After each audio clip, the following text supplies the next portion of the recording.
I get ice cream. I'm going to do that as a protest tonight. I'm going to get ice cream by myself. I get it twice a week. When I'm on vacation, I get it every day. That's my rule. I thought it was going to be... Stay out of the ice cream takes, okay? Because grown men do like to eat ice cream by themselves. On today's Pardon My Take, we have a twofer for the people.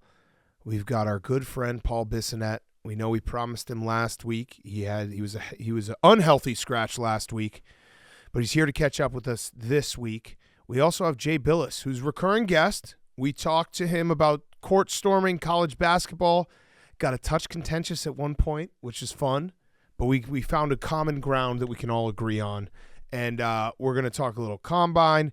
We have Hot Seat Cool Throne and Pardon Your Take, where listeners give us their takes. And also Hank's number 3 Patriot. I started watching last night. Oh, it's good, right? So I have some reviews as well. Before we do all of that, DraftKings. Get in on the action with DraftKings Sportsbook, an official sports betting partner of the NBA. New customers who deposit $5 or more can get a no-sweat bet up to $1,000 back in a bonus bet. What's a no-sweat bet? It's just like getting an offensive board. Miss your first shot, you get another opportunity to score with a bonus bet back. We got a ton of great college basketball NBA games coming up this week, so get ready for that with the DraftKings Sportsbook app. You can also follow what all your favorite Barstool personalities are betting on by joining the Barstool betting group in the social section. That always trips me up, of the DraftKings Sportsbook app. Download the DraftKings Sportsbook app now. Use code TAKE. New customers can get a no-sweat bet up to $1,000 if your first bet loses. So use that code TAKE. You get a no-sweat bet up to $1,000 if your first bet loses. Only on DraftKings Sportsbook with code TAKE. The crown is yours. We're getting close to one of my favorite times of the year, March Madness, then rolling right into the Masters and rolling right into NBA and NHL playoffs. DraftKings Sportsbook will be where it's at. So go download the DraftKings Sportsbook right now. Use code TAKE. The crown is yours. Okay, let's go.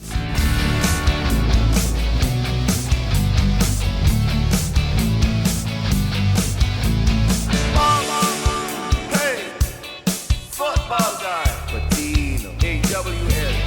Pardon my take. Yeah. Pardon my take. Yeah. Pardon my take. Yeah.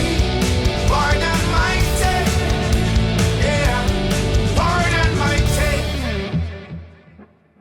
Welcome to Pardon My Take, presented by DraftKings Sportsbook. Today is Wednesday, February 28th. Milwaukee. How about it? Ass restaurant host. God, did you hear about Robin Williams? Host. No. Me. Died. He killed himself. Thought he would cry. R.I.P. Peter King. Peter King has retired. One of the best tweets of all time. Yeah. Yeah, you know where I was going with that. I was thinking about what to lead the show with because we're going to talk court storming with Jay Bilas, but Peter King is hanging up the pen? So he's hanging up the pen. I don't know how long Peter's going to be able to hang the pen up for, because I was thinking about what Peter King's job is, and that's basically he watches football. Yep. And then he gets on the phone and he talks to football coaches, and then he writes things that football coaches tell him. And it's really a coffee column that he writes, sprinkled in with like occasional football anecdotes. Yeah. So I think that Peter is going to be walking away from doing a weekly column. It wouldn't shock me that he seems like the kind of guy that's become such close friends with enough coaches. Peter King might just become the next like biographer of football coaches. Oh, yeah, I can see Andy Reid's biography. He's probably going to write Andy Reid's biography. He actually, we should study Peter King in his retirement, because it will probably be not exactly apples to apples when we someday hang it up, but this is like when they release a whale into the wild after it's been in captivity in a while. I didn't mean to say whale because of Peter King's weight, but it works in this analogy. And then the whale like immediately dies because like I was used to just 3 square meals a day and sitting in my tank. So let's hope Peter King lives a long life after this and he's can find happiness outside of football, because that we might just be staring at our future. I'm trying to follow this analogy. So you're saying that Jim Irsay is going to pay to fly Peter King's body across the country. Peter King's the whale. And then when Peter King hears about that, he'll die. Yes. Okay, got it. Yeah, I could see that. I could also see Peter King just continuing to write a column. Yeah.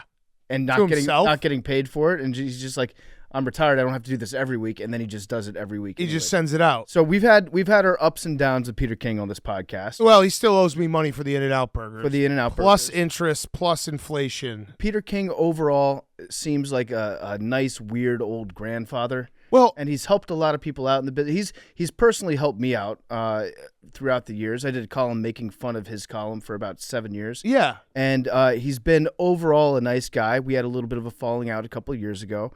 But Peter seems like the game, he's going to miss the game exactly as much as the game will miss him. Yeah, and I like Peter King for the most part. He read him. I read his column in SI. We'll say this about Peter King. He was able to bring SI to the internet better than anyone else. Yeah. Like he made a column that was perfect for the internet where it's like, what do I want to do on Monday morning? I don't want to work. Why not just read 45 minutes of Peter King's thoughts, him emptying his notebook online? So he was actually like ahead of his time in the fact that he was able to basically take the SI mold and then put it on the internet, and it worked on the internet. Yeah, there were some times, I think, in the last few years where Peter King maybe, I don't want to say the W word, but maybe he got a little woke and decided that he was just going to take sideways shots at Barstool for no reason. I'm just going to say, you know what? Let's take the high road on this one. Yeah. He said, he said he would never appear on a Barstool show again. That's Not right. that it would be a pebble in the ocean. And that was right a hit after, well, no, I was going to say that was right after I bought him a double-double from In-N-Out with fries and I think maybe a milkshake, and he didn't pay me back. Mm-hmm. So that's as a journalist, you are not to accept free meals from people. let's just say this. And when he drove in the bike lane. And when he drove in the bike lane, and also when he said Darren Sharper, Darren Sharper. He would vote for Darren Sharper for yeah. the Hall of Fame regardless of what happened off the field, even though nobody was having the Darren Sharper Yeah. Hall of Fame conversation. But if it happens, he is firmly in the condition that, you know what, if Riley Cooper was a better player, Peter King would put him in the Hall of Fame. Yeah, listen, Peter King, I think it was an interesting pivot to get out of paying me $12, but you pulled it off. Mm-hmm. You pulled it off, being like Barstool bad, Barstool. Barstool. With the asterisks. Yeah, one thing I always admired about Peter, though, was his ability to write a column about football that was honestly 90% not about football. Yeah. It would be about, like, he was the originator. We can actually trace the skull fucking airline companies thing that Big Cat does online. We can trace that back in a direct line to Peter King complaining about hotels and airlines. Amtrak. In his weekly football column that he would write. And he had such a hard-on for any sort of travel, inconsistency, inconvenience, that he would turn it into his own personal story Yes. and vendetta against these companies, which then poisoned the youths of America to think that the first thing that happens to them when Marriott doesn't have 2 towels ready in their hotel room Correct. is to go online and complain to Marriott. Correct. And Peter King, again, hope he lives a long, beautiful life in retirement, but if his family wants to use this as his eulogy at some point, he can. They can clip this. You're free to use it. I would say my final thought on Peter King, good for the game of football, even though he still owes me money for the In-N-Out burger. You know what we should do? We should do an adieu haiku. That's how he ended his columns, with a haiku every week. All right, I don't know how to do haiku, It's so let me start. 5 syllables. All right, Peter King. Peter King, that's 3. Okay. O's. Owes cash. Cash. Peter King owes cash. I'm sorry the beer had hops. And then is it one more? 5? Yeah, then there's another 5. Thought he would cry. I thought he would cry. Yeah, I thought. Or died. He died. He Died. killed himself. Died. Yeah, that's what Wait a a second. Did you hear about Robin? That's the first one. Yeah. Williams. No. No. He died. He killed himself. Cry. So long, friends. Memes, can you put our original one that we just put out there? Can you make sure that's a graphic? Thank you.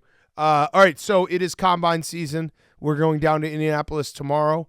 We're going to have our annual sit-down with Adam Schefter. Don't do that face. Don't do that face. Hank did a like this. He went, For what? he doesn't like going down to Indianapolis. You don't like Indy?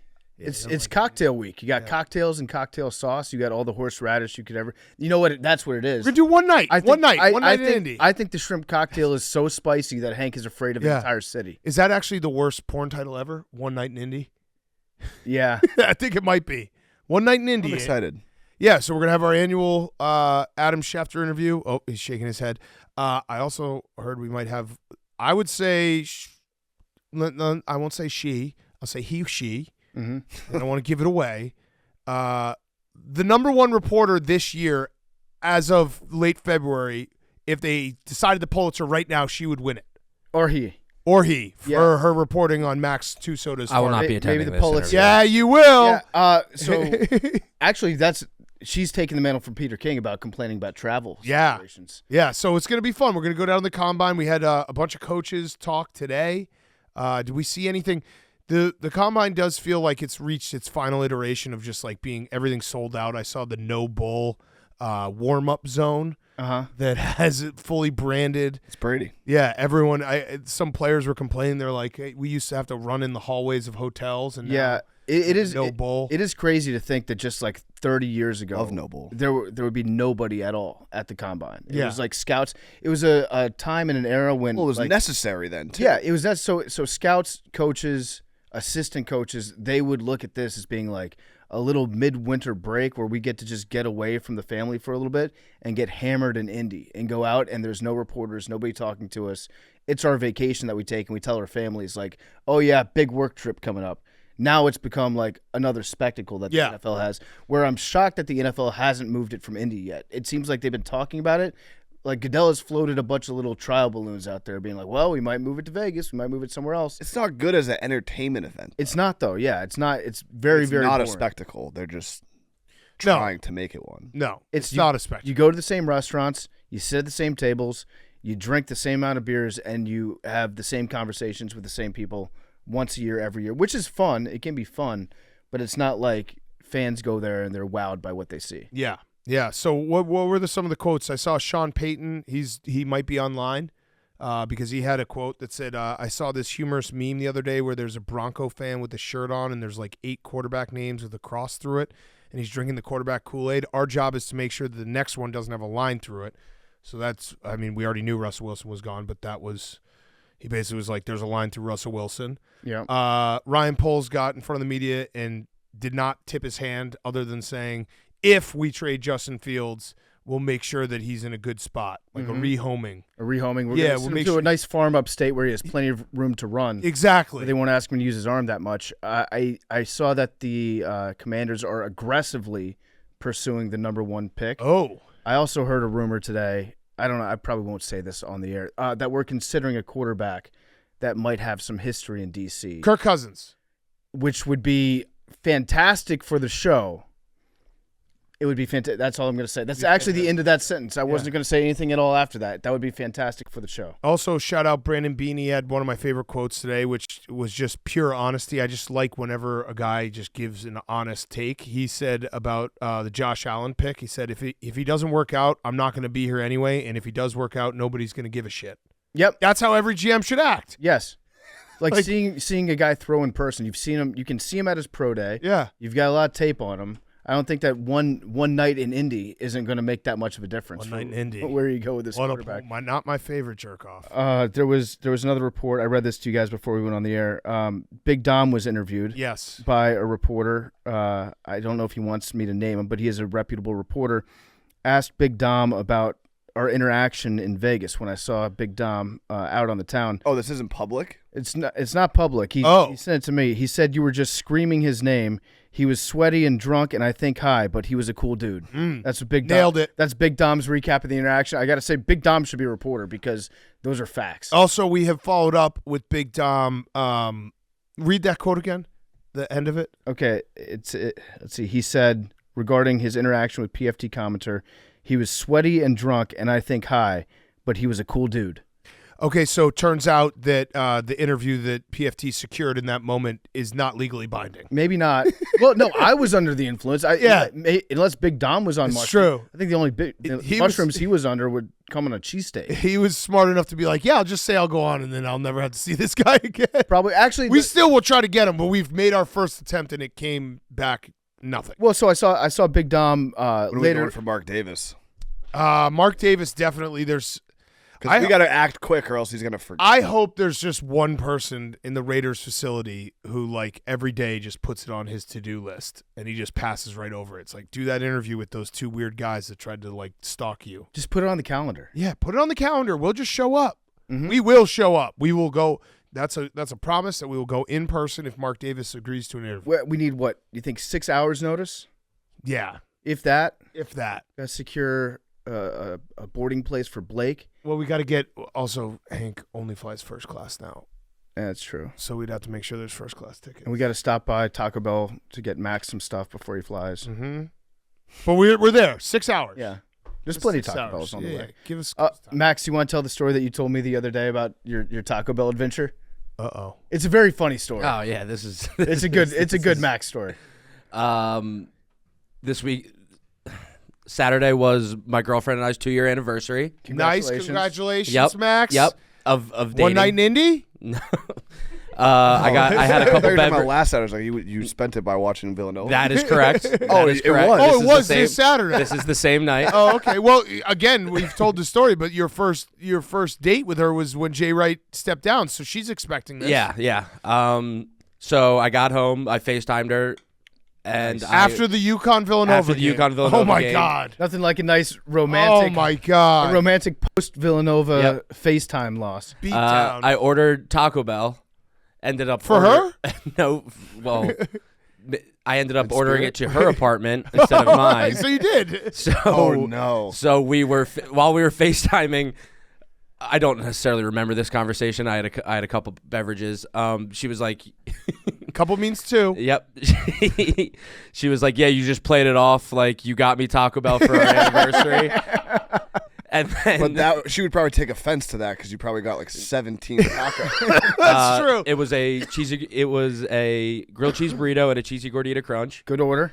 So then the first one gets there, and then 20 minutes later, she gets another knock at her door. Oh, He tried, no, to, you he did tried to order it again.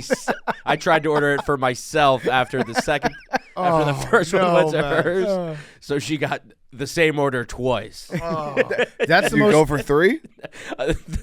Sunday morning, I did end up ordering Taco I mean, Bell Max, that order. the fact that she, like, I assume she took that, okay, because she knows you very well. No, she liked it. She's a keeper. She's a keeper. That's ride or die. To have double Taco Bell on your anniversary show. It's the most romantic gift Yep. you could get a woman. Well, to be fair, I got her. It was because it was on Uber Eats, almost anything. I sent her flowers in the morning, so it was the most recent address on my Uber Eats. A true romantic. Yes. Did you get her anything to drink? No, but yesterday I was talking to her, and she was like, "By the way, I threw out one of those grilled cheese burritos." Oh no! Were you hurt? How could you throw out Devastated. a love present like that? There's no worse feeling in the world than ordering something that you're very excited for, and you wait, and then it goes to the wrong place. Yeah. That's such a bad feeling. Yeah, I brutal. didn't need it. I didn't need it at that moment, though. I'm happy I didn't get it. Yeah, you're lighter for it. That's Yeah. good though. You got all Although I the did get it that Sunday morning. you got all the Oh, you did. endorphins of ordering Taco Bell, Yes. but you didn't get the calories. Exactly. It was perfect. That's idea for a new app. One Yeah. that just sends your least healthy orders to the wrong address on purpose. That actually or just you order it, but it just never comes. Yeah. That's like my idea for a gambling app where you put in your bet and it just reverses it without telling you. You order it, but it goes to a food bank Yeah. by accident Yeah. every time. Yeah. Okay, Hank, do you want to give us your number 3 Patriot? So I watched the first 3 episodes, and I have to agree with you, Hank, or maybe it was Jerry Thornton's blog. That was very bizarre. The yada. They spent all this time on Bill Parcells and Drew Bledsoe, and they're like, and we got addicted to winning, and then we won 2 more. Mm-hmm. I was like, wait, what? Yeah, when Teddy Bruschi's like, the first time somebody mentioned the word dynasty to me, it was like a narcotic. Yeah. Where my eyes got wide. That's the only thing I was focused on. Then we beat the Panthers, and then we won another Super Bowl against the Eagles. And that was all that you had from that. It also would have been nice. There's so much lore. Yeah, it also would have been nice if they had gotten maybe a little more into like the game plan of the Super Bowl that they beat the Rams, because like that was a pretty crazy upset. Mike Martz looking fat. Yeah, It makes me happy. He's a bit older. And it's clear it's slanted because even in that they brought Mike Martz on just to be like, well, they were being cheap, like they were doing the little hold them and foul them. They're not going to call it. But but you have to know that this whole entire documentary is so that Bob Kraft can get into the Hall of Fame. How would he not get into the Hall of Fame? Well, he's not yet. I don't think they just let owners in very often. I mean, Jerry Jones had to wait a while. Like, he wants to get in the Hall of Fame before he passes. He has 6 Super Bowls. I understand, but Jerry Jones didn't get in the Hall of Fame till what, 2 years ago? To me, this tells me that Robert Kraft has acknowledged the fact that the Patriots will not make another Super Bowl in the next 5 years, and his only way to chase that glory is to have this documentary made, get to the Hall of Fame. The behind-the-scenes stuff is cool. Seeing young Brady is crazy. He had You just think of him as like... Was such a. I love his roommate, like the stories when he was just like, he was a psycho. Yeah. Also, the best moment in the first 3 episodes is when Brady told the story about after winning the Super Bowl, and Belichick got in the car and was like, "You had a pretty good year." Yeah, yeah, that was his way. That was his way of saying awesome. congrats. Also, what a psycho Brady was to live with as like a rookie when he was playing Tecmo Bowl. And he would just unplug the entire system if he was losing. Yeah. Genuine psychopath that loves winning. Also, he's got a lot more hair now. That's interesting, I thought. He's Tom better Brady. looking. Yeah, it's kind of crazy. Yeah. So, Hank, with that said, number 3. Number 3, you just mentioned him a couple times. Heart and soul of the defense. Although there were another white guy. so many good defensive players So on we've that got team. Jules at number 4, and then your defensive player is going to be White. Italian. Inspirational. Is he Italian? I think so. Oh. Comeback player of the year 2005. I remember thinking like he was never going to play again when he had his medical issues, and he came back. Comeback player of the year. Legend Teddy Bruschi. Teddy Bruschi. Okay. Oh, yeah. He's Italian. I don't know why. Real perverted. Yeah. Bedonia, Italy. Wait, he's from Italy? No, his paternal grandparents. His mother is of Filipino ancestry. Oh, interesting. Yeah. Yeah, all-time name. I have a lot of people getting mad at me for this list already, and I would just like to say I don't care. This is my list. Sounds like you Yeah, might you care a don't care little at all. if you have to address Are them. the people that are getting mad at you your friends that you debated with? Are the people getting mad at you? Yeah. Are they in this room with you right now? No, it's just people online being like, this person's not on it. This person's like, Well, tune in. You'll find the list out. is subjective, and it's my favorite Patriots. It is awesome that a Patriots player was named Bruschi. Just like you get all the fans chanting that. Brew, yeah. Yeah, I mean, they do it all the time, but I just remember when they beat the Dolphins in the snow, and he got a pick 6, and they started throwing the snow. Yeah. All-time vibes. What about honorable mention? Oh. You don't have one? This is the easiest task. Kevin Falk. Okay. You remember when Kevin Falk beat up that kid at LSU? That was awesome. Yeah. Kevin Falk Yeah, was another like the Cam Newton thing. Another, hey, maybe don't try to fight professional athletes. I would say actually Kevin Falk and Cam Newton are very, very high up on the list of any professional athlete that you don't want to fuck with. Really, really bad idea. legend on the team forever. Mr. Consistent. Yep. Okay, anything else before we do Hot Seat Cool Throne? Any more white guys you want to shout out? Kevin Falk, not white. Kyle Long. Shout out Kyle Long. Just cuz?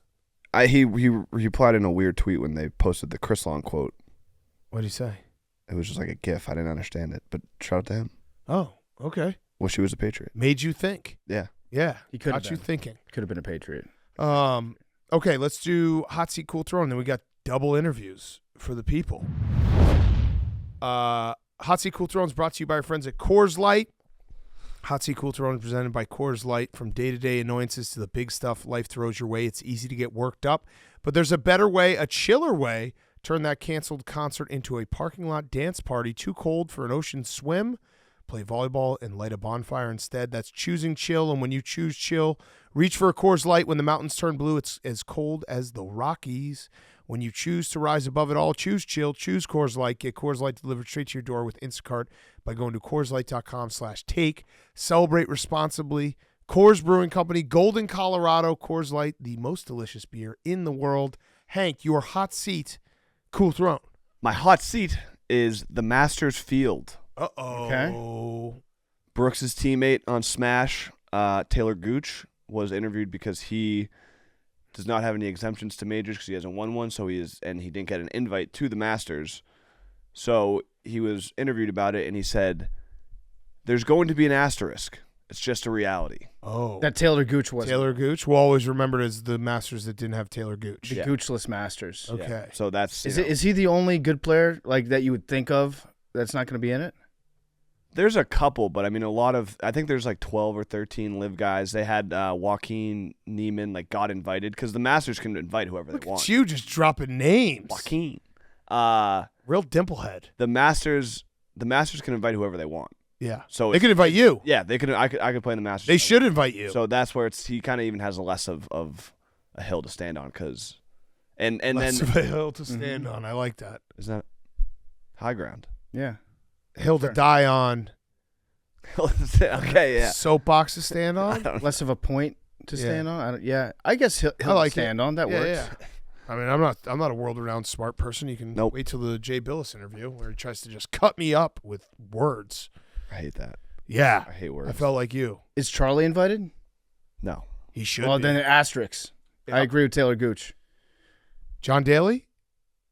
I don't think so. I think So his asterisks. exemptions, but he's not, whatever it is, top 100, top 50, and he definitely hasn't won a major in a recent enough time. Asterisks.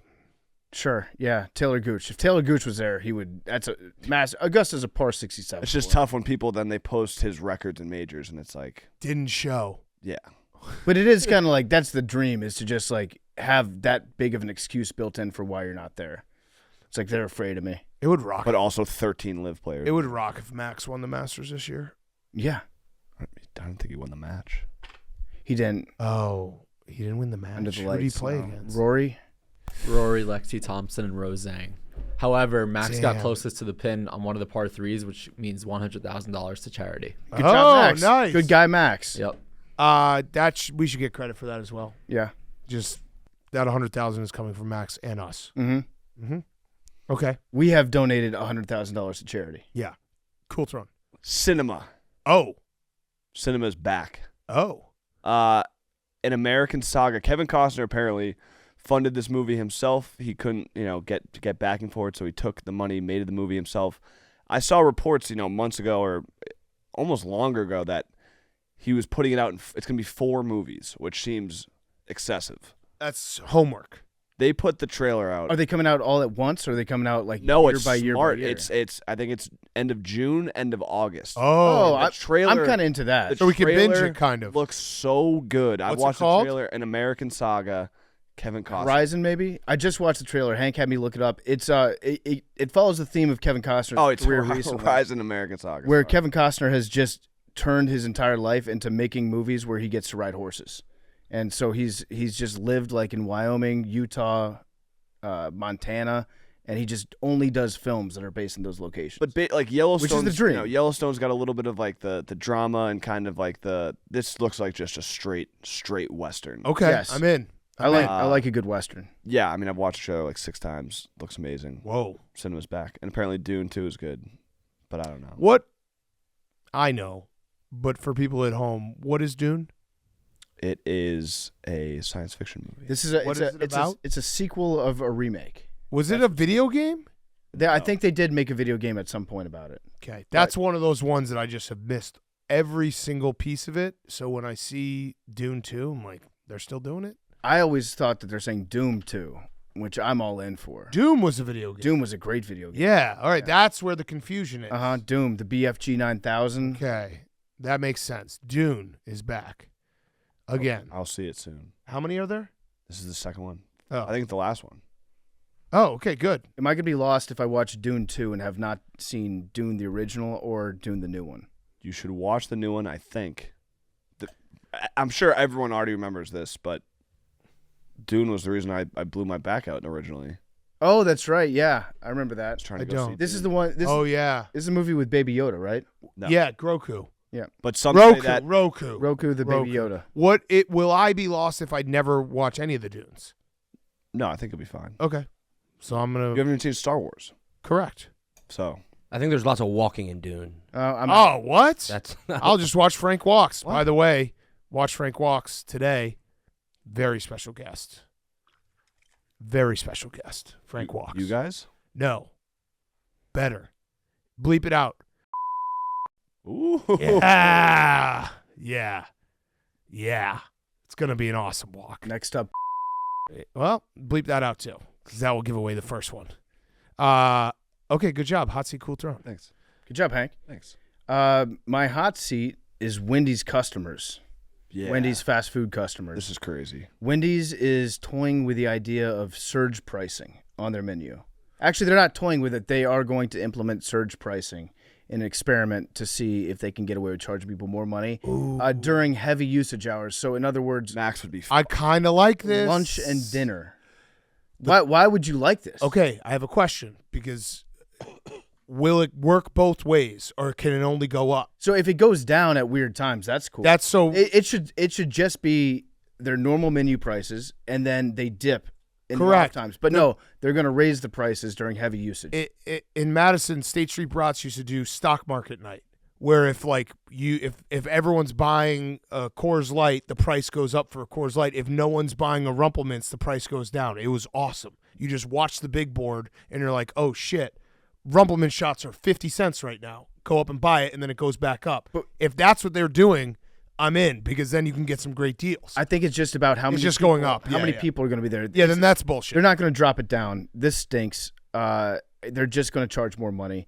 And I don't think they're going to have it be like, oh, the Baconator is reduced in price at this time, the spicy chicken sandwich. But you agree that would rule. I think it'd be cool if they just kept the prices and dropped them at like 3 o'clock in the afternoon. But just keep them just like at the dinner time, rush hour, like the prices go up. But if you're like Max and you're thinking about getting a lovely present for your girlfriend, and it's 2 a.m. and Villanova just got the shit kicked out of them by UConn, boom, a Baconator is $1.25. Yeah, I'm just not on board with this because it feels like this is a slippery slope. Yeah. If Wendy's is the one, correct me if I'm wrong, but Wendy's hasn't been killing it recently, right? Have you ever seen Wendy? The person? Yeah. Like the ginger, Yeah. the logo. I've seen the logo. Who is like the derivative, like because it's Dave Thomas's granddaughter? Right? Yeah. Are you talking about the actual Wendy? Yeah. Yeah, I have seen her. Very handsome. Yeah, Very handsome young lady. she is. Tough. Good thing they did the cartoon. My cool throne. Bonkless. No, that's No, not. no, No, no, it's- that's anti-bonk. Hank, That's it's a fucking child, and she was Oh man. tough to look Yeah. at. She'd be a great rugby I player. think she grew up to be fine looking, but yeah, they did the cartoon well. He's like, my daughter loves hamburgers so much, I'm gonna put her as the logo of Yeah. the hamburger place. She's like a softball catcher. A lot of power. Real life Wendy. Oh, well, no, I'm not. I'm talking about. Yeah. There you go. That's not the bonk list, Hank. Please take me off right now. I think they screwed up the Pantone. I think They did. They took some liberties. Yeah. They took a lot of liberties. My cool throne is Uganda. Yes. Because Last Chance Uganda, the football portion, is premiering tonight, Wednesday at 8 p.m. Eastern. You can find it on the Wonton Don's YouTube page. This is Billy and Donnie coaching the Uganda national football team. Sponsored by Pardon My Cheesesteak. Sponsored by Pardon My Cheesesteak in their upcoming bout at the time against Kenya. Who knows what happened? I think we all forgot by this time. But they have a game against Kenya. So this is Billy and Donnie meeting the team, meeting the administrators of the Uganda Football Federation, and installing whatever semblance of offense they tried to install. I'm excited. I saw Donnie tweet because we had the combine yesterday, and Billy was doing Billy things across the board. Yeah, and, it was a and banner day for Billy. And he Well, he- replied to one of the clips and said, "Seems like Billy's turned himself into the villain of the Barstool Combine. However, I'm trying to make him the hero of Last Chance Uganda, and this is not helping. The Billy tweet. So the Combine was yesterday. If you didn't watch, we have it all. You can watch it anywhere on the Barstool Sports main channels. I'm very sore from it. Billy tweeted afterwards, or today, realizing working yourself up into a stimulant-driven manic state in order to shave milliseconds off a 35-yard dash and get extra reps of 135 pounds on the bench press was really not worth it because you come off as an absolute asshole to everyone around you and you become a person you kind of really don't want to be. There was no punctuation in that, so I did read that correctly. And then I just saw one person reply, "What about paintball?" Mm-hmm. Good point. No, Billy's excuse list so far has included the fact that he took too many stimulants beforehand, which I will defend Billy on. He did absolutely take way too many stimulants before and during the Combine. The other excuse that was my favorite, maybe my favorite Billy excuse of all time, and God knows we've heard a lot of them, after the bench press, how many did Billy put up? Like 40, which is a pretty impressive. 40 on the dot. He said he was going to do 50 or he dies. 50 or die. He said, if I don't get 50, shoot me. Yeah. So he did 40, and then after he got done, he was so mad. His excuse was, it was too light. Too light. It was too light. Too light. If the weight had been heavier, he would have been able to demonstrate his strength more because other people would not have been able to lift as much. Correct. And so then he would have gotten more reps than Will Compton. And he also, in the vertical, when you have to test your vertical and you get it set to a certain height by raising your arm over your head, he said he couldn't raise his arm all the way because of his shoulder, and then continue to do the vertical and raise his arm as high as he possibly could. And then before the QB portion was like doing windmills with his shoulder. Well, we saw the impact that the shoulder had on his throwing accuracy. Yeah, that's true. Which is true. Yeah, my second favorite Billy clip from the Combine yesterday was when he was attempting to do the vertical, and he was mad because we tried to tell him you have to lift your hand You have all to the way straighten up. your arm, which everyone did. And so then he jumped up in the air and he knocked the entire device over, the measuring device, and then it hit the ground, and then he blamed Francis for not catching it. Yeah. It was a banner day. It was a tremendous day for Billy football content. Yes, yeah. But I do think that Last Chance Uganda is going to be awesome. I do too. It's a great storyline that they have going over there, teaching Uganda football players how to play football and all the stuff behind the scenes. And anything Donnie does, auto-click for me. Yep. My favorite graphic we've ever made. Yep. I will post it again today. It's very, very good. It's just so funny. I'm Yeah, excited. And the go fact watch that it. we've got Bringing cheesesteaks to Africa. Yeah. That's why we started the cheesesteak business. we should have just taken all the footage and then done our own interviews like we're Bob Kraft to make us look good. Oh. That's what we should have done. Yeah, we should have. But yeah, very excited to watch Last Chance Uganda. All right, my hot seat is ice cream, but not really ice cream. It's Clay Travis. So Joe Biden likes ice cream, and this is not to get political because Is that a code name like pizza? No, it's not.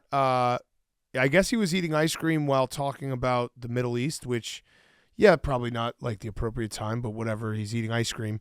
I like this because Clay he's very heavy into politics, and whenever someone who's heavy into politics, they can make one little mistake where they're like show that they're so out of touch with regular America. They get high on their own supply sometimes. Right. It's, what was it? Whenever was it Ted Cruz said the basketball goal? Yeah. Something like that. Basketball ring, maybe? Ring, yeah.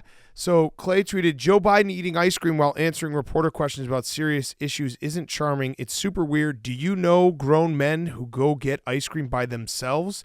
I don't. It's very strange. Yeah, I do. All the time. I do quite a bit. Literally all the time. I get ice cream. I'm going to do that as a protest tonight. I'm going to get ice cream by myself. I get it twice a week. When I'm on vacation, I get it every day. That's my rule. Ice cream by yourself is actually Ice cream great. stores? Yeah, if there I are ice see an ice cream store, You just guys pop are it. pint guys. Dude, I used to go when we lived in New York and I was in Dumbo in Brooklyn. There was like probably 4 ice cream trucks that would just sit on various corners. And I'd be like, oh, I got to go take Stella out. Go get a fucking cone by myself. Yeah, ice cream rocks. There is a place called The Ice Cream Store, too. Yeah. I hit that up quite a bit. But this is like, I thought it was going to be... stay out of the ice cream takes, okay? Because grown men do like to eat ice cream by themselves. Was it one of those things where it's like a cone, so it's phallic? It's like, why are you as a man sucking down a cone of ice cream? I love ice cream cones. He also wasn't by himself. He was with a bunch of people because I don't think Joe Biden can go anywhere by himself. Well, he might wander off. Legally, he's not allowed to. And then Clay Travis had to basically, everyone was like, dude, what's wrong with ice cream? Why are you going after ice cream? And he, on his radio show today, started the sentence, I'm not claiming that I'm anti-ice cream. That's it, dude. If you have to say that, you're anti-ice cream. Yeah, no, if you said that, you're on the losing side of an argument. Yeah, if you have to start a political radio show with I'm not claiming to be anti-ice cream, you're anti-ice cream. So it was his gripe that he was eating ice cream at the wrong time? Because if so, I can't imagine a president talking about some sort of Middle East foreign policy while doing a leisurely activity and then ending it with something like, now watch this drive. Yeah. Yeah. I mean, the fact of the matter is when you're president, you just get asked questions. And you about just do it. everything Yeah, all you the do your time. regular things. Like, I'm sure that there have been some presidents, LBJ probably, that have done press conferences or phone calls while taking a shit. Yeah. Like, you're always on the clock. LBJ was a notorious shit guy. Big shit guy. Yeah, no, it's not. I don't. Again, not getting into politics. I don't know even. I didn't even play the clip to see what President Biden was talking about. I am just focusing solely on the. Do you know grown men who get ice cream by themselves? I don't. It's very strange. No, you're strange. Yeah, dude. that is strange. You're strange. William Howard Taft used to eat ice cream during every single State of the Union address. Was he the guy who got stuck in the tub? He is, yeah. Yeah. Because it was filled with ice cream. How about Very that? sticky. How about being a president of the United States and everyone stuck just in a tub? remembers you as stuck in the tub guy? I'd much rather be known as the guy that died in like 28 days. Yeah, or the guy who got his brains blown out in Dallas. Yeah, easily. Imagine if That was like happened now. Hank's. Ravel would tweet Trip out with Tiffany. a clip of he would own a piece of the tub. Yeah, dude, getting stuck in it. But like, think about how well known that story has to be that it survived. How long ago was he president? Like 100 years ago? You know what? Yeah, He gets it's stuck in a fucking tub. it survived so much that How did they get him out of the tub? And that then I your almost little think it might not be true. Your little penis is there because you got tub water, and he's Sucks. man, someone's got to come just fucking suck you out of the tub. All right, so I'm looking this up right now because it seems like a story that's been talked about so much that it might be fake. No, don't do that. If it is fake, if you find out it's fake, do not tell me it's fake. I'll just say that if it happens to be fake, whoever started that rumor, great job. Yeah. Like if that's your rival and you get elected president and then you're like, how do I ruin this guy's legacy? You crack the code. He's stuck in tub guy. You figured out how to do it. I thought you were going to say with Joe Biden that he was like eating an ice cream cone in a weird way because when it's primary season, the like aides for every single person that is running for president, they've got like 2 rules, which are like don't eat a corn dog, Yeah. don't eat ice cream because people just Photoshop penises on. Yeah. Like, stay away from state fairs. I know Hunter seems to really like the funnel cake powder quite Yes. a bit, but stay out of state fairs. No, he wasn't eating it weird. Joe Biden does have like every time he eats an ice cream cone, I feel like right before he starts eating it, he's got to decide. He's got to remind himself like, is this a child's hair I'm going to sniff or an ice cream cone? Mm-hmm. But other than that, it was normal. Yeah. It's also funny that Clay wakes up every morning and he just sees what Joe Biden's doing. He's like, okay, I know what I'm going to talk about. Yeah, he Like, ate ice cream. It's like Skip Bayless with LeBron, right? This guy's eating ice cream I can't believe it. by himself. Ice cream rocks. No one should be shamed at any point for eating ice cream ever. That's a fact. I agree. Maybe Joe Biden can't digest solid foods. That too. Maybe Well, he he's- had a cone. I don't know. Did he finish it? We never saw it to We didn't completion. see it, no. Yeah. All right. My cool throne is the Knicks and Tom Thibodeau getting the Knicks to the point of their like the 90s Knicks again. Did you see that clip last night? Dante DiVincenzo just doing a full form tackle. It was great. It was like Sean No Taylor in the Pro Bowl. fouls. Yeah. Yeah, it was fantastic. The Knicks are. I mean, it will be fun to see the Knicks in the playoffs. I think the Knicks are one of those teams that they should be like. Maybe it's just 90s basketball in my head. They should try to just foul people really hard instead of playing good basketball. Yeah, like and they do play good basketball. Isaiah Thomas, like, I wouldn't go in the paint if I were you. Yeah, that should right. that should be their motto for sure. Yeah. The refs did apologize to Monty Williams after the game. They said, yeah, we blew that call. We screwed it up. Which is that if you're a fan and the refs say we screwed up this call, sorry, to me that's almost worse. Way worse. It's like I don't want to hear that. I want No. you to double down on being a shithead so I Right. can be mad at you. Just never now, saw it. Now I'm like, oh, you're apologizing to me, but that still doesn't affect anything. Right. I'd agree. All right, Jake, finish us off. Hot seat, cool Toronto. My hot seat is John Rahm. He is reportedly being ghosted by Tiger Woods as Rahm is trying to reach out to him to explain his live decision. Oh, Imagine- what do you mean? Why doesn't he just text Tiger Woods a bunch of like dollar bill signs? Boom, he explained it. So he says that Rory's been supportive publicly of my decision, and he was privately as well. But he said, I mean, Tiger, I texted him and the people that try to reach out, the process when I signed it, just let him know, hey, this is a personal decision. I have nothing against anybody. But apparently he has not heard back from Tiger. I You feel like, should just text him some nudes. yeah, I feel like Tiger's a change his phone number a lot guy. Yeah, Tiger's probably like a 5 or 6 cell phone guy. Yeah. If that makes sense. Yeah. But that has to be tough. Just texting Tiger and Why does John Rahm care? I mean, I know, I get it, Trying to Tiger, but like, make sure dude, that you did it for the money. Like, you shouldn't. he's trying to not burn the bridges, I guess. Yeah, but if you're gonna make a decision like that, you can't go into it being like, hope everyone likes it. Yeah, so if you're John Rahm, how many millions of dollars is Tiger responding to your text messages worth? Wow, how much did he sign for? 500 million. I heard- that's way more. I heard it might have been more than that. Yeah, I don't know. So I think it's okay. If Yeah, you it's lost, fine. if you lost texting privileges with Tiger Woods for $500 million, sign me up. Yeah, there's been some lawsuits out there where the exact opposite Yeah. scenario is. Yes. All right, and your cool throne? My cool throne is Maction. We're getting more Maction because the UMass is getting added, which means more games Back. during Back in weeknights. Yeah. Yeah, You were sorry. in the MAC, yeah. Sorry, yes. Yeah. But that means more weeknight football Yeah. eventually. And It's exciting. Zoomas. I think it's everything except for lacrosse, right?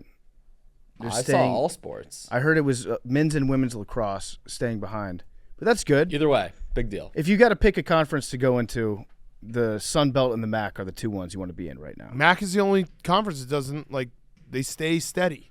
Yeah, They're not getting picked off left and right. They're steady Eddie. If you're Yeah. not a power conference school, why wouldn't you want to be in the MAC with the way they get the Yeah. standalone spots every Standalone- year? Yeah, Yeah, if you're not a power conference school, I'd want to be in the MAC or, like, the Mountain West. Right. I saw somebody tweet out the graphic. We talk about it every year or every time. Was it UConn plays against UMass? Yeah. Where the graphic shows like just Come ass? CUM come ass. Now it's Central Michigan. Oh, nice. When that matchup happens, that's the come ass game. Nice. Okay. Excited about that. That is exciting. We get to keep the come ass. Mark your calendars. Yeah. No, it's What? It's come ass. Kamass. It's come ass. Yeah, it's come ass. It's not exactly the Come-ass. same because Connecticut's CU, Central Michigan is. It's just C. The logo is just C. Oh yeah, it is. yeah, it's come ass. Yeah. Okay. Yeah, that's right. C, just C. Connecticut's just C. Yeah. Yeah, that's fun. We get to keep it. Okay, let's get to our interviews. We got Biz. Great interview with Biz. Great interview with Jay Bilas. 2 for the people. Before we do that, PFT. Before we get to Biz Nasty, he's brought to you by Proper Number 12 Irish Whiskey. With St. Patrick's Day just around the corner, Proper Number 12 is here to remind you practice makes proper. Anything else just wouldn't be proper. St. Patty's Day is fast approaching, but you can celebrate St. Practice Day with Proper 12, Proper Number 12, Pour the Roar. That's a good point. You don't want to go into St. Patrick's Day out of practice. You want to practice, build that tolerance up a little bit. Don't make a fool of yourself on St. Patty's Day. Check it out with Proper Number 12 Irish Whiskey. You can pour the roar. I like the Irish Apple. Great sipping whiskey. If you need a sipping whiskey, get that one. It'll look great in your house, great on your bar cart, great on your countertop. Check it out. Pour the roar. Open your bottle of Proper Number 12 Irish Whiskey with Drizzly. That's Proper Number 12 Irish Whiskey. And now, here's Biz Nasty. Okay, we now welcome on one of our best friends, recurring guest. He did cancel on us last week. We want to know why. It is Paul Bissonnette. Biz, why'd you cancel on us last week? I was just so gassed and I just wasn't feeling good. You know, when you like have been going so hard, your body just needs to sleep for a few days. Yeah. I think for 3 days in a row, I was doing 12 hours of sleep. I just kind of needed it. Sometimes I crash. And I was actually watching a YouTube interview. Who's the guy who was in Oppenheimer? Cillian Murphy. Yeah. He was saying, I just need to sleep sometimes. And I just kind of crash. And I was like, you know what? That's me. Wait, you were out with being tired? Wait, hold on. You needed Cillian Murphy to tell you that sleep is good? No, but I'm saying that it's just got to a point where like I think I was going too hard and traveling a lot, different time zones, to where I'm like, I remember when I got up, I'm like, I'll be shit if I go on. Like I can't, my brain can't even function. I'd be useless. And you guys got Jans on and he played with Yager. Yager just had his jersey retirement. I feel like the stars aligned. So who gives a shit? That's Yeah, true. I I didn't take it personal. I just was, the AWLs Oh, you're love just you. curious? They love you. So they were like, where's Well, I Biz? We were promised Biz. Well, I tell you what, I was a healthy scratch plenty of times in my days, and Jans would always step up as a teammate. And here you go. He did once again. And you guys got some incredible Yager stories and a fresh new voice on the PMT podcast. Unless has he been on? He's been before? on. He's been before. on. Yeah. Okay, he's a reoccurring guest now. Yeah. Well, he deserves it. Yeah, because he's the He man. does. He's a great guy. But so why were you so gassed? What did you do? You worked? Just a lot of traveling, a lot of games, a lot of double headers. Like our double headers on TNT sometimes go to like 2 a.m. and like you're it's just a lot. I don't know. Fuck, I'm human, Yeah, you are human. All right, so want to talk a little hockey. Also, just wanted to catch up with you because we miss you. I love you guys. First question: I was accused. Hank said that on Sunday night's show that the Blackhawks Chicago's a bad sports town because there was some cheering for Patrick Kane's overtime winner. In the moment, I wish I had brought up the fact that he was the biggest Bucks fan ever when Tom Brady was on the Bucks. But you watched that night? I was there. It was incredible. What did you think? I mean, like Patrick Kane's he's Showtime. He's incredible. I think it was one of the best nights in hockey history. Well, at least from like since I've been alive. Like Chris Chelios played 27 years pro. And just the whole ceremony, him coming out in that classic car with his mom, all of the legends and celebrities he brought into that building. The energy must have been insane. I mean, you were live in attendance. And, you guys often joke, Will Compton, all the football guys joke about how the NFL is scripted. It almost feels like Will the invented NHL that joke. Scripted. Yeah. That's another thing he came up with. Oh, he invented it? Yeah, he came up with that. It went super viral. Oh. He's a smart guy. Fucking rights, man. Good for he's on a heater lately, especially with the all black and all white football team. We don't need to go into that. Don't need to get it canceled today. But the fact that it ended up being against Detroit, where Patrick Kane has landed, and what he and that core group of guys meant to that city during that dynasty, and for them to be there, and then for Chelly to acknowledge them during his speech too. Like Chelios is all class, and he's a guy's guy through and through. I just thought that ending was just so fitting, and for me, from a Hockey Day in America perspective too, it being Hockey Day in America, it just was the perfect storybook ending. And he said it, Patrick Kane's gonna go down when he retires as the best American born player of all time. I still think that there's potential room for Matthews to maybe overtake that throne, because I see him on the trajectory he's on, having the most goals all time. But for now, let's give Patrick Kane his flowers. And I don't give a fuck if you're rooting for the Red Wings, what he did for the city of Chicago, he deserves for you to give him a tire pump after burying you guys. Yeah. And all he's doing is giving you guys another first overall pick. Yeah, that's the thing. If the Blackhawks were in like a race for the playoffs, it would be different. But they're the worst team in the NHL. And yeah, it was a special night. Like the Kane double ovation, like he had to come back out on the ice because no one would sit down. I got a little misty-eyed because it's just that tight. I was explaining it on Sunday. Like when you have a guy who always comes through in the clutch, there's just something special about it that you'll just always root for him. I'm obviously not a Blackhawks fan and wasn't a Patrick Kane fan when I was playing, from a sense of like the competition perspective, but the respect was there. But the amount of times in key moments that he was able to step up and score, but not only just score, but then like go down the ice, get on his knees, make the heart, and then punch a fucking hole through it. The heartbreaker celebration. Like, and even the one the other night, like being like, "Showtime, baby, showtime." Yeah. And then how he's able to move his hands really fast, like kind of doing like what he does with his hands. He's like, "Come on, baby, come on." Yeah. He's a legend through and through. And it was such a cool moment. And he's all time, man. He's a first ballot Hall of Famer. It was cool seeing all the players that were out there, all the stars that came out for it. A little birdie told me that your good friend, your dear friend Wayne Gretzky, he had a hell of a time there. I heard he may have been kicked out of the box. Have you heard anything about that? No. Why? What are you talking about? I heard Wayne was asked to leave because he wouldn't stop smoking cigars. This was not from me, by the way. This is not from me. Big Cat, but I heard. Yeah, this is not from me. I heard they asked him to leave, and that Wayne Gretzky left, and he was like, "Well, I guess I'm just going to hit the bar now." Like, can you? No. Are you allowed to kick Wayne Gretzky out of a box at a hockey game? There's not a chance that happened. I'm going to say that's a rumor. There's not. That's rumor boys. There's not hashtag rumor boys. I like you fitting into your role as Wayne's enforcer. Yeah. Like his goon. Be like, nope, didn't happen. Yeah, him and DJ Collins now. Yeah. I know it didn't happen because I saw Wayne again. They had like a post party at the United Center in the atrium area, and he was there. So he definitely didn't get kicked out. Not at the arena, but he was having a good time. Not out of the arena, but apparently he got kicked out of the suite. He was having a very good time. So, PFT, speaking of Wayne, though, when Chelios said the greatest American-born player of all time, you know, the first person to start that a standing ovation was? Wayne was the first guy to get out of his seat. So that's when you know there's truth behind it. Yeah. So Patrick Kane, officially the greatest American-born player in hockey history as of right now. With Chelios, I remember I was in Austin, Texas at the time, and the Texas Stars were playing against the Chicago Wolves, the minor league team. And Chelios was like 47 years old, 48 years old, playing for a minor league hockey team. Came out there, scored a goal. Why did he keep playing so long? Is it because he just loved hockey that much?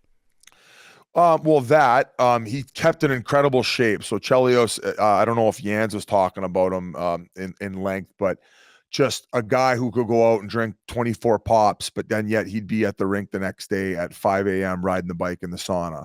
So his ability to stay in shape and be such a freak for as long as he played, that's why he was able to have that longevity. Now, from what I understand, I want to say his son, I think his name's Jake. I played against him when he was playing for the Carolina Hurricanes farm team in Charlotte. I actually fought him. Chris wanted to keep playing long enough to the possibility that he was able to play in the NHL either with or against his son. That's my understanding of why he ended up playing so long and kind of dragging along. But in his last year, he was playing in the minors and then was also called up because Atlanta Thrashers, Chicago Wolves was the farm team. He got called up to Atlanta to basically be Zach Bogosian's, take him under his wing. And that was their first rounder that year. I want to say he went 5th overall. And then that was kind of the end of it all. But to play 27 years in especially in the eras that he played, 3 Norris trophies he won, it was just a hell of a career. I don't know how he played that long because at 32 years old, both my ACLs just exploded in my last season of playing. Yeah. And I want to say he retired at the age of like 47. Yeah. Longer than Tom Brady. So just a remarkable longevity. And he was butt chugging from the fountain of youth his whole career. It was pretty crazy how long he played. So, Biz, back to Wayne Gretzky real quick. So I was able to get a picture of my son with Wayne Gretzky, which it was bigger for me than my son's 4.5 years old. Did he know who you were? He was having fun. I was lucky because his son is a Barstool fan, so his son came up and was like, "Big Cat, what's up?" That saved me, like perfect timing. Oh, nice. It was nice. just like, thank God he's here so that Wayne doesn't think I'm just some fucking weirdo stalker. Some pigeon. Yeah, right. So that was huge. But so I walk out of the arena with my son. I'm like, you just got a picture with the greatest hockey player of all time. And my son's like, well, how is he the greatest? I was like, well, he scored the most goals. And then my son asked me, how many goals did you score? I was thinking about it. You scored 7 goals in the NHL. Can I get a couple? Can I just take a couple and just tell my son that I scored a couple? I think that the Chicago Blackhawks should put you on Bedard's line just for the viral content to revive the fan base and get ticket sales up. Yeah. And I think that if they put you net front on a power play for even a full season, I bet you he'd put 15 off your ass and in the net. Yeah. Especially for how wide yours is. You basically have a full backboard if you stand on the far side of the net, which, Zach Hyman gets 40 playing with McDavid. I'm pretty sure you can get 20 playing with Connor Bedard. Yeah, I just need 1 or 2 because that was a tough question when my son was like, how many goals did you score in the NHL? And I was just like, this is not going to be. And then I tried to change the subject. But, yeah, maybe I'll do that. I did see Hossa, too, and he didn't think it was very funny, but I was like, hey, Big Cat, like, we've met a bunch of times. And I was like, yeah, we won a couple cups together, 13 and 15. And he was just like, what? So that didn't go so well. No, he's probably thinking in his head, like, did I? Maybe this guy was like a black ace that got a couple games or something and got his name on the cup. He's just like, oh, it's been that long. I mean, Rafi Torres did hit him pretty hard, so maybe he forgot. Yeah, that's true. So, Biz, what you are doing a great job on TV. We love seeing you on TV. Thank you. It's like the perfect role for you. You get to you watch probably more hockey than anyone in the country right now. What's the big story getting close to the playoffs? What's the number one thing you're thinking about when you're watching every night and like storyline that everyone can be attached to? Well, I mean, like just going back to what we recorded today, obviously the Chelios's jersey retirement was number 1, just to give him his flowers. I would probably say the hottest topic was this Matt Rempe kid. who's in with the Rangers. He's this 6'7" mutant, like young guy on his entry level contract, and he's came in. His first game was at the outdoor games at the MetLife, and his first shift of the game, he ended up fighting Matt Martin. So that was pretty cool in front of 80,000 people. And in the NHL, what they do with the rookie lap, your first game, is the guys kind of hold up at the door. So you just kind of start warm up where you do a couple of loser laps by yourself. So getting to do that in front of 80,000 people, pretty cool. I ended up meeting his mom and two sisters, and they were just so amped up for his first game. And then Matt Martin for the Islanders was kind enough to drop him with him. But then since then, he's fought like 2 more times. He's been trucking guys, and he's just kind of been this almost like a Jeremy Lin type situation where he's like a household name around at least New York City right now after only playing a handful of games. That was probably the one story. And I mean, the Rangers in general, man, I think they've won 11 games in a row. They're just on an absolute heater right now. Shesterkin's back to playing. So anytime the Rangers are in the mix, that's usually a big story. And I would probably say they take the cake. Florida, being the wagon that they are, they're probably the number one favorite in the East. Is a big story. I would say that even Detroit being back in the mix, Motown, the Yzer plan, Steve Yzerman took over as GM, probably 4 years ago now, and he had an uphill battle to make them relevant again. And now they're probably looking at a playoff spot. So the thing about the NHL, it's like there's so much parity, and it's such a good league. And I would say probably the most competitive regular season. It's not like one team is a headline hog. It just gets snapped around to where there's just so many amazing stories. The Western Conference, probably the strongest it's been in a while, where I think that there's probably 6 teams that could realistically come out of the Western Conference. Ooh. Rick Tocchet, who was my coworker at TNT, he took over as head coach last year. It was, probably like, not issues in the locker room, but definitely chemistry problems. And he was able to go in there and fix all that. And now they're the top team in the league going into the last 20 games of the season. So they're for sure going to make playoffs. That to me was one of the biggest stories, and where a guy who wasn't even a coach halfway through the year last year is probably the front runner to win the Jack Adams this year. But outside of that, man, I mean, I can keep rifling off stuff, but the NHL is thriving, and overall the growth of the league and where it's at, I just think if you're not a hardcore hockey fan and you're kind of sick of maybe the sport that you're following, jump on the hockey bandwagon, man, because it's an amazing league. Yeah, It is. Yeah, you were talking earlier about fighting a guy and then meeting up with him later and being boys. What percentage of like the fights you've gotten in, do you end up being friends with the person like immediately afterwards versus like the ones where there's actual bad blood where you're like, I don't like that dude? So I never really had any rivalries where I hated guys that much. You always usually give the pat on the ass after. And I mean, you wouldn't be playing tummy sticks per se, where you're like, hey man, how the wife and kids, like yelling over on the other side of the box. But now when I see guys that I fought, yeah, we just laugh and chuckle about it. And we did it to survive. We did it so we could earn a paycheck. And, for me, it wasn't that deep rooted unless a guy like took a cheap shot at a teammate. And maybe that's why I would have bad blood. But ultimately, there was no scumbags that I truly hated and still carry any type of grudge against. I like to hear that. The Biz, this is actually the first time we've had you on in a while. So you were a breaking news guy a few months ago. How's that gone since you broke that entire? What was it? Was it with Babcock in Columbus? Yeah. What is the National Hockey League media giving you a little more respect that you deserve because you were like dead on with that entire story? I mean, I don't really give a fuck about that stuff. Like, Okay. like the respect and that, journalistic integrity. Like, I tell rumors about trades coming up all the time. Like, I'm like a casual fan when it comes to that stuff. It was a pretty wild time because obviously they were denying it right away. And I don't know how many people listening know the backstory. Long story short is Mike Babcock was a coach in the National Hockey League, a successful one. He coached the Detroit Red Wings for a while. Won a Stanley Cup there. With the roster they had, probably should have won more. But he had a history of maybe abusing his power too much. Now, there's there's this maybe mindset of some people listening being like, oh, well, like, today guys are too soft. And it's like this like cushy society now where no, man, I think that establishing accountability and being hard on players if they're making mistakes over and over and, sitting them out and bag skating them. Yeah, that's all normal stuff that I had to go through. But there was like the verbal barrages that he would give Franzen, who was a player for the Detroit Red Wings, where it caused them like mental issues, where even since he's been retired, he spoke out on it. And he said it destroyed his confidence in his career and he fucking hates Babcock.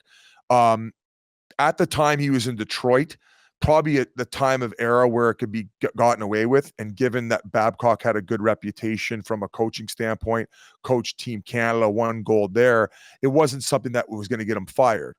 Move on to Toronto, where he ended up getting the next job, where he was the highest paid coach in the league. Mitch Marner, the story came out where when he was a rookie, he called him in and he said, I want you to rank the guys laziest to hardworking. So he was basically forced to do it. Right. Then Babcock took that list, goes into the locker room and basically tells the first guy on the list, yeah, Marner thinks you're lazy. So just sewering this guy with his team and abusing his power. Right. Now, a story so there was a few other things that happened in Toronto to eventually the point where they weren't having success. And I think that he'd overstayed his welcome and they moved on. One of the things that happened in Toronto that hadn't come out was one of the power dynamics was he would have guys come in and he would say, what type of person are you?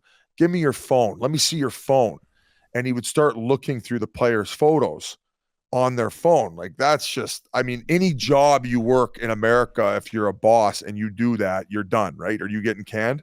Yeah. I do that to Hank after every weekend. I'm just like, let me see what you got, Hank.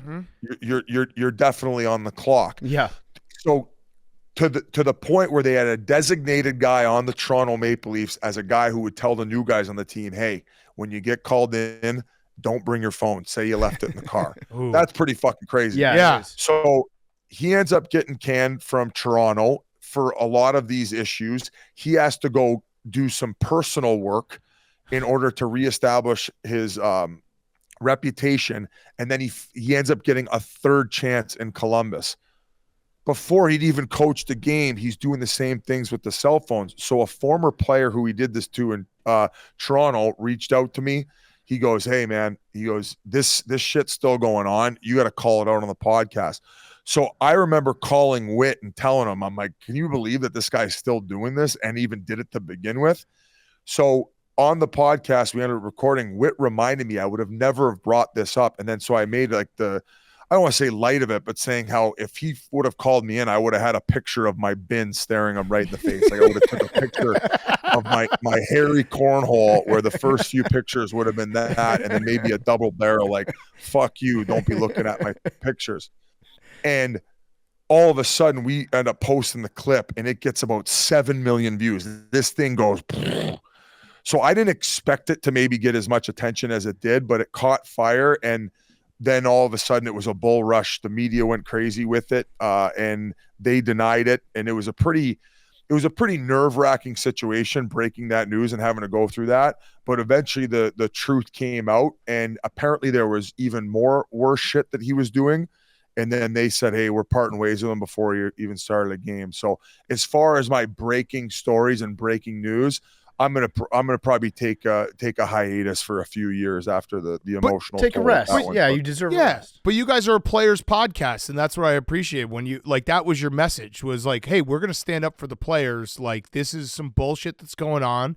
No one else is gonna report it. We talk about the players. We love this league. We were players. We have to say something. I would have never have even known the story unless a former player said, hey, this is what was going on with us.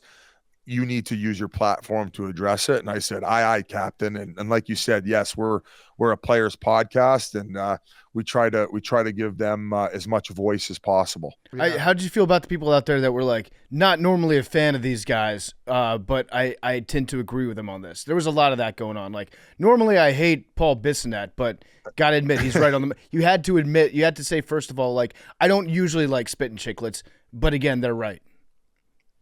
I mean, I could see why people would hate my guts. I was a pretty big donkey online for a long time. So for those people, maybe we could kind of just be like, hey, we're neutral now, and we can be buddies and move on. Yeah. Yeah, hopefully. When we had Yandel on, and we talked to him a little bit about the Maple Leafs this year, and we asked him why they won't win the Stanley Cup because he didn't include them in the list of teams that could win. His answer was the fans, that the fans are the problem in Toronto. I know that you've been on and off the Leafs bandwagon a couple times the past years. You did make a bet, I think, right, that you would get circumcised. Yeah. If they didn't win 2 series or 1 series in the playoffs. So your hog is still covered with your turtleneck to my knowledge. The only bet I've never followed through on, by the way. I think we can give you a pass on that. I did shave my head on national television. I made up for it with the Edmonton Calgary bet with the Battle of Alberta. Yeah. So his analysis was the fans suck in Toronto and they're holding the team back. Would you agree with that assessment? Yeah, it's I mean, I don't know, like it's like any major sport. When you're in the Mecca, every little thing that happens is the biggest story in the world. Where if you win 6-5, we have a goaltending issue. If we win 2-1, what's wrong with the offense? Right? They're just trying to fabricate stories. I mean, so living under the microscope of playing in Toronto would be very difficult. And in the past, they've been very, very hard to deal with. I want to say there's been a few instances this year where they've actually tried to elevate players who are going through difficult times. The goalie, Samsonov, I mean, the way you pronounce it changes every week, at least for me. But he was having a difficult time where they started kind of like chanting for him and getting behind him. So I can see where Jans is coming from. The fan base can be very fickle, but I think that they're turning a new leaf, no pun intended. Ooh, that's good. And I think that that's why you like that. You like your puns, don't Yeah. you? Oh yeah, Great, baby. Paul. Yeah, you like those puns. Oh, don't what are you doing with your other hand? I was rubbing my cock. You know, Put that Big J yeah. journalism. Yeah, I love that. This looks like a Drake video right now. What's a Drake? Yeah. You Oh, don't shit. see the video? Yeah. I never saw that. I heard about it. So he's got a big hog. We got to send him the video now. Yeah. Yeah. Oh, you have send it right now. Honestly, how big is his rope? You got a big rope? It's a pretty big, it's a decent rope. It's a big one. It was big enough to the point where we thought that maybe he leaked it himself because it was a good Veteran visual. move. Yeah. Veteran move. If I had a huge hog, I'd leak it too. Yeah. I'd be doing the old sex tape, get our numbers up. We'd be the #1 sports podcast if I had a big hog. What? Hey, how many times, like in a given week, do the TNT producers are like, "Hey, Biz, you said that name wrong"? Do they get on you for pronunciations, or do they just know we got? Usually Biz? Usually just Liam just calls me out right next to me.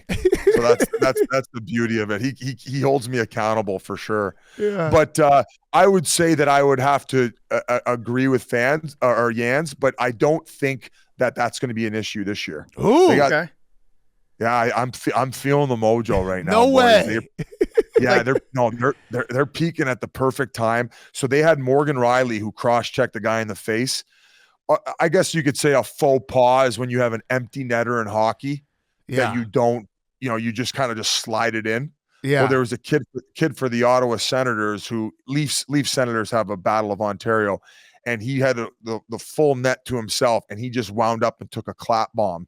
So Morgan Riley skated over, cross-checked him in the face, got a 5-game sussy, and they were a bit thin on the back end to begin with. But it galvanized the group. They were going through a difficult time, and they ended up rattling off 5 wins during his suspension. I think they're at 7 in a row right now, and I just love that they're peaking at the perfect time. Well, what They got the Tyler perfect time would be Tyler like a little bit later, right? Yeah. Well, they were time out though. They were in a wild card position, fighting for their playoff lives, so they need to start rattling off some wins. And some people say, "Oh, they're peaking too early. They're peaking too early," like idiots like you. Yeah. But if you go back to last year, the Vegas Golden Knights and the Florida Panthers, right after All-Star game, is when they started their peak. They started winning, leading into playoffs. So it wasn't just like, oh, okay, hit the snooze button. Oh, it's playoffs. Okay, I guess we'll start trying now. There has to be some method to the madness leading in, and the Leafs have found that at the perfect time. I'm with you. Like, I buy into the Leafs bullshit. It seems like every single year. I'm not a fan of the team, but I watch them play, and I watch Austin Matthews, and I'm like, this guy's on a different level. And it always feels like they've got all the ingredients that are ready. and then I get disappointed every single year when my bet doesn't hit because I do it, and now I'm starting to do it again. So by telling you that you're full of shit, I'm really just telling me, like, don't buy into their bullshit again. Yeah. I could see why you would think that. Now, I'm a firm believer in facing your demons head on. Mm-hmm. Like, go right at the eye of the storm. I am hoping that they draw Boston as a first round matchup, because if you go back to, I don't know the exact year. You guys could maybe look it up if you have a researcher there. Is Jake there? We don't have a researcher. No. He's not here right now. I can look it up. Well, I for wish you. I had. They lost to the Boston Bruins. They were up 3-1 in the series, and they were up 3 or 4-1 in the game. That was Game 7, and then they ended up losing to the Boston Bruins. So I feel much like when the Red Sox went against the Yankees when they were down 3-0, they ended up reversing the curse, and that's when they went on to end up winning their first World Series. And I don't even know how long since the curse of the Bambino. Mhm. I feel if the Leafs end up matching up with Boston in the first round, I think they beat them, and then they go on to March to win the Stanley Cup. 2013. So there's probably a lot of guys from the 2013 team that are still on this team. There's not one player that's still left over. They take it pretty personally. Also, if you're going to use an example of a team that's battled back or had like a history But recently they're going to of bring 3-0, Babcock back for it. you would have to remember that the Boston team last year, they blew a 3-0 lead, didn't they? No, 3-1. They blew a 3-1 lead. 3-1. 3-1, okay, 3-1. but they were the 1 seed last year, yeah. Yeah. They were by the best regular season team in NHL history. So the Bruins have to find a way to play the Panthers in the first round, and the Leafs have to find a way to also play the Bruins in the first round. I think they should do a Chinese checker style playoff match. Yeah. Just get 3 teams on the ice. Let's fucking roll, baby. Yeah. A death match. Yeah. Medieval times dinner and tournament. Let's go. I love that. Go ahead. I was gonna say, the one thing I love about hockey and hockey players is that, you know, analytics have come into all sports. It's changed a little bit. The human element has been taken out of it a little. But you said something there that was I truly believe, and I think most hockey guys would agree, like an issue where you have a guy stand up for his teammates, cross-check someone, can galvanize and get all the boys pumped up. Like, were there moments in your career, or maybe even you see it right now, where it's like, hey, a fight, and then that fight happens, and then boom, they're off and running. Like the boys in the locker room need something to get behind. It's not just playing hockey. I just think it speaks more volumes as to how connected the group is. And Right. in hockey, you know, you can have all the skill in the world, but if you're not connected as a group, I mean, you're gonna fizzle out. There's been plenty of unbelievable teams that have just, you know, found ways to lose, where you have these, like for instance, last year the Panthers. That's a team who's galvanized together. It's not just if their goalie stops a puck and one of the offensive players from the other team bumps into their goalie, they're going to have 5 Panthers jumping on that guy's back. Right. They just are. So the only championship I've ever won was in the AHL with Mike Stothers, and he instilled that in us, and I truly believe it. Where like Leafs at the beginning of the year, they had a few issues where things like that had happened, and guys were just marching all over them, getting away with it, chirping at their bench where nobody was answering the bell. So I felt that was a major issue and a major disconnect within the group, where that's obviously been addressed now. Yeah. I feel like guys are stepping up in that situation, and that's why probably William Nylander spoke to, hey, I know we're losing our best defenseman for 5 games, but we're going to battle for him while he's out of the lineup. And that's really sparked the group internally. Just one moment like that in a season. Man, let's go back to last year when Florida Panthers were fighting for their playoff lives. It was Matthew Tkachuk's father, Keith Tkachuk, who did a radio hit in Canada. We had him on our altcast, and it was somewhat of a calculated move where he's like, yeah, I was obviously going on there knowing that it was probably going to create some airways, but I didn't know it was going to have the ripple effect that it had. But he called out the whole team for playing soft and playing like a bunch of pussies. And after that, it was a full-blown mutiny. And there was nobody who was going to push over the Florida Panthers, and they went on to do what they did last year. I love it. I like that. I like a dad getting involved. Yeah. Connor McDavid. Well, whoa. If your dad's some Joe Schmo who was just following you through the minor ranks, being an annoying dad, it's one thing. If you're Walt Tkachuk, who scored 500 goals in the National Hockey League, and you should be a Hall of Famer, it's a little bit different. So I wouldn't exactly say every dad should be getting in the mix. Let every dad get in the mix. We need a hockey version of Lamar Ball. Yeah. We need somebody really stirring shit up. Yeah. Get it going. Well, yeah. I don't know. Is there one? Is there an example? Is there a helicopter dad? Yeah. Who's the best dad in the NHL? I got a call from one recently, who was maybe not happy with what we were talking about on the podcast because his kid basically was like, I don't want to play for the Philadelphia Flyers anymore. Oh, yeah. He's like, I'm done. And he like refused to even meet with them.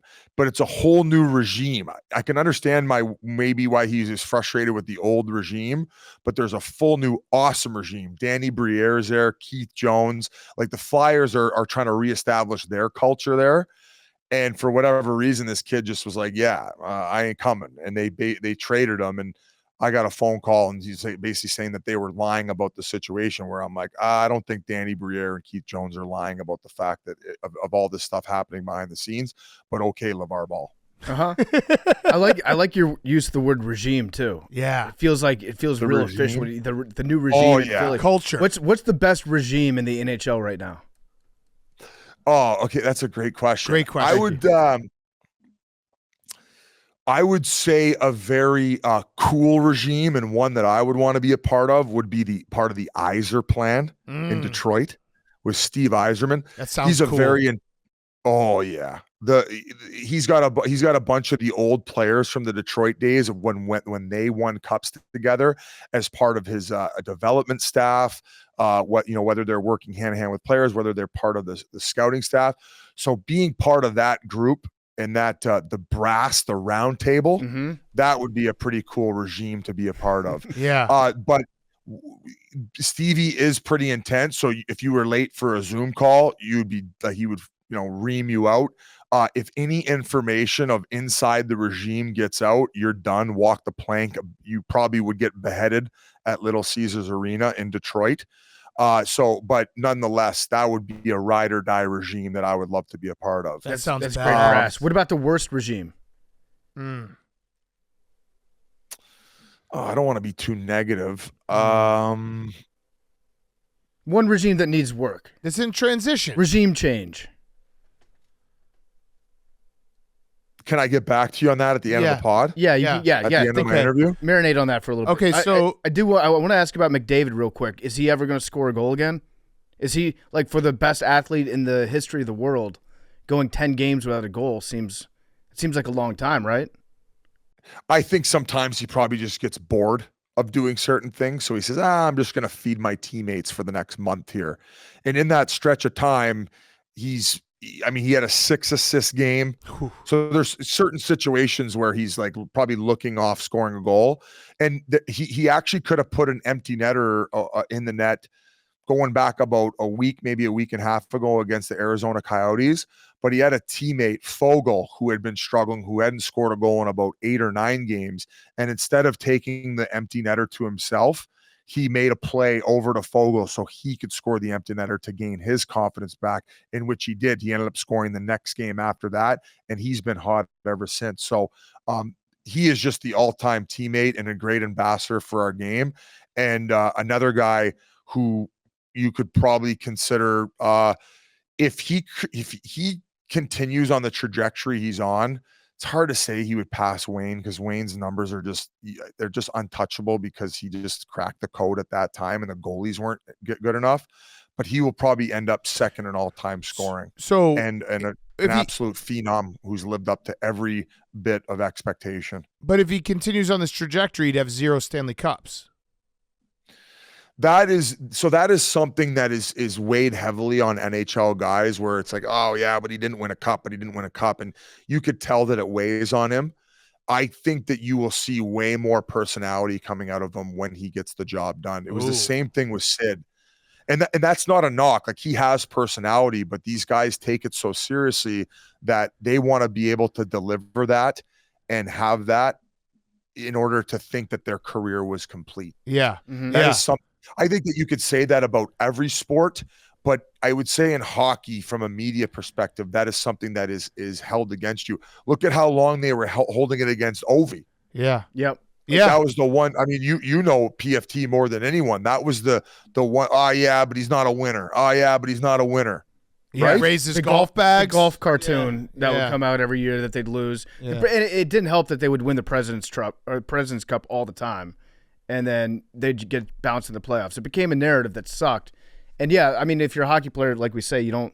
How many minutes does Connor McDavid skate per night? 22 or something? 22. So you're not really on the ice at all during a hockey game, even if you're the best player. Yeah. And then they hold you accountable if they don't win the cup. Right. You should probably Yes, stay on the ice more. And going back to last year and this year, this is the best group that they've surrounded him with. And the young guys who they were waiting on to blossom are starting to blossom, and the moves that they made are starting to pay off. I would say the one area, if Connor McDavid wants a Stanley Cup, I would say they probably have to add a defenseman and probably a goaltender at the deadline. Not saying Stuart Skinner can't get the job done. They just maybe need somebody with a little bit more experience. There has been rumors that Marc-Andre Fleury is going to be on the move somewhere. I've heard LA is a landing spot. Edmonton might be a potential landing spot. But going back to the Boston Bruins, they have two goalies right now that are studs. And if the Boston Bruins want to win a Stanley Cup, I think they have to end up trading one of those guys before the deadline to gain a first-line center. Yeah. All right, Biz, this has been awesome. Last question, rowback question, rhoback.com. Use promo code TAKE, 20% off your first purchase. Q-zips, polos, hoodies, joggers, shorts. Last question, rowback question. What's the worst regime? I'm gonna look at the standings right now just One to more see time. the teams. Well, it's just hard. I don't want to be critical and then speak out of turn. I look like a donkey. Let's do this. What's a regime that's in transition? That's a better way to put it. They're in transition. That's not good or bad. That just means they're kind of figuring things out. Okay. We'll go back to Columbus with the fact that the current regime was the one who vetted, and I say that with quotation marks, Babcock to bring him back in, and then he didn't even end up coaching a game for that team. He got fired before he'd even coached a game. The Jarmo Kekalainen, the GM, was just fired not too long ago, and they're in the midst of looking for a new GM. And then Davidson is currently stepped in. So I would say Columbus right now is one that is looking to reestablish, but they've had a tough go for as long as I can remember. So they've never really had an incredible regime. Yeah. Although I think that Jarmo did a great job there, and I heard he's an unbelievable guy. That is just one that is facing some turbulence. That's a good answer. What if Mike Babcock saw you on the street? Would it be on site? Would he try to fight you? I don't know. I have nothing personal against this guy other than, Bud, you got fired for being a fucking idiot and abusing your power. You went away and said you did some you dug deep. You went and did some soul searching and you figured it all out. And then now you're looking at dick pics in your players' phones. So you're seeing your players' wives' mama jamas, jammed up when they're on the road, and maybe they want a little pick me up for a tug at the hotel room. And now you're looking at it. Come on, man. So that maybe that's the lesson in all of this. Don't get help. If he had never gone and got help and just been like, yeah, I'm still a dick, then there's no story. Hey, chestnut checkers, right? You're on to something. It's like, hey guys, I'm Mike Babcock. I'm a huge fucking asshole. What kind of help do you get where you go, you like check into therapy and you're like, yeah, I can't stop looking at pictures of my players' cell phones. Like, I don't think that's something that psychiatrists are equipped to deal with. That's true. I think that's a one-off. And going back to what you said, Big Cat, like then I guess you would just be Urban Meyer. Yeah, that's true. Yeah, no, just stay being a dick. Yeah. Just stay own being it. a dick. Biz, I have one theory I want to throw at you. I get one Caps question per hockey interview. I love that. With the Ovi goal chase, that's what I'm rooting for now. Is I'm an Alexander Ovechkin fan. I want to see him score. I want to see him pass Wayne Gretzky. It feels like the league has not really been all in like promoting the accomplishment when you weigh it against like how great of an accomplishment that it is. It feels Buddy, we're fucking 2 years away from him breaking it. What are you talking about? I don't know if it's 2 years. How many more goals does he have left? He needs to get a little over 50. I want to say he's at like 51 or 52. At his age, he's not scoring 50 goals next year. My theory, though, is that the NHL is not promoting as much because of the whole Putin connection. What do you think about that? No, because every time we have Washington on the broadcast, and we do, it's the first thing we talk about. We put him on the ice, Cam on the ice. This guy's about to break the record. Like, what do you want them to do? I'd like a parade every time he scores a goal. I'd like just. Well, but the other thing too is what one of the stories was at the beginning of the year. He wasn't scoring, and he was like looking slow, and all of a sudden people were worried as to whether he would even break it. So if anything, they were helping him out by not drawing too much attention to it. Yeah. So I should be thanking you. Thank you, Paul. Thank you. You're welcome. But as of late, he went on an 8-game goal scoring streak. So now he's back in that trend. So he's got 2 years left after this year on his contract. I think next year he'll probably get 30, 35 goals. And then the following year is when you're really going to see this kind of parade as you're describing start. It's going to be a stroke off fest, double wrister, every goddamn game that he's on the broadcast. I love that you did this whole interview in your bed. I'll put mascara on and give him the double wrister right for you, buddy. Okay. I appreciate that. Thank you, Biz. I'll give him. What's up? No, I appreciate that. I was going to say thank you. Yeah, no, you can keep Speaking going. of, did you guys send the Drake video? How big's his hog? I will send it, but it's a federal crime to send it. I'll still send it though. Oh, you can't. Oh, how about this one? I don't know if you guys heard this story. So, guy who got picked up off by waivers for the Arizona Coyotes. They had like a gala night to raise money for charity, and I think he'd only played 3 games for the team. And I don't know if he was trying to send this videos to his buddies via DM. I don't know if he was trying to text it to him, but he was just so banged up. But he had a video of a plate of cocaine with his Amex card. Yeah. And then he was filming, showed it, and then switched it around to like the selfie style. And then he's like chomping on the vial that had more coke in it. Hey, he got put on waivers. He's done. And the team was 0-9-1 in their last 10. You can't be flexing vials like Kuznetsov, like you just won a medal at the Olympics or something, right? Only Caps players can get away with that, right? PFT. Yeah, no, that's a Putin connection again. Yeah. All right. Well, Biz, hopefully we see you soon, right? Are you going to come to the office? We're going to see you soon. Yeah, if I'm not too tired. Okay. All right. He did do this in bed, so you can go. You can just shut your eyes right now and take a little nap. You might have mono. That's actually all I do now. I do interviews on podcasts, and then the minute I'm done, I go back to sleep until my next one. I'm up. Well, we love you, Biz. Thank you. We'll have you back on come playoff time, and you're the best, man. I love you guys. Hey, guys out there, don't be posting your coke habits on Instagram. Yeah. And don't be doing it in general. Too much fentanyl out there. Yeah. Smoke some dope. Yeah. Good point. Good point. That's your drug message from Biz. All right. See you, Biz. Okay, we now welcome on a recurring guest, very special guest. It is Jay Bilas from ESPN. You can hear him. It is his time of year.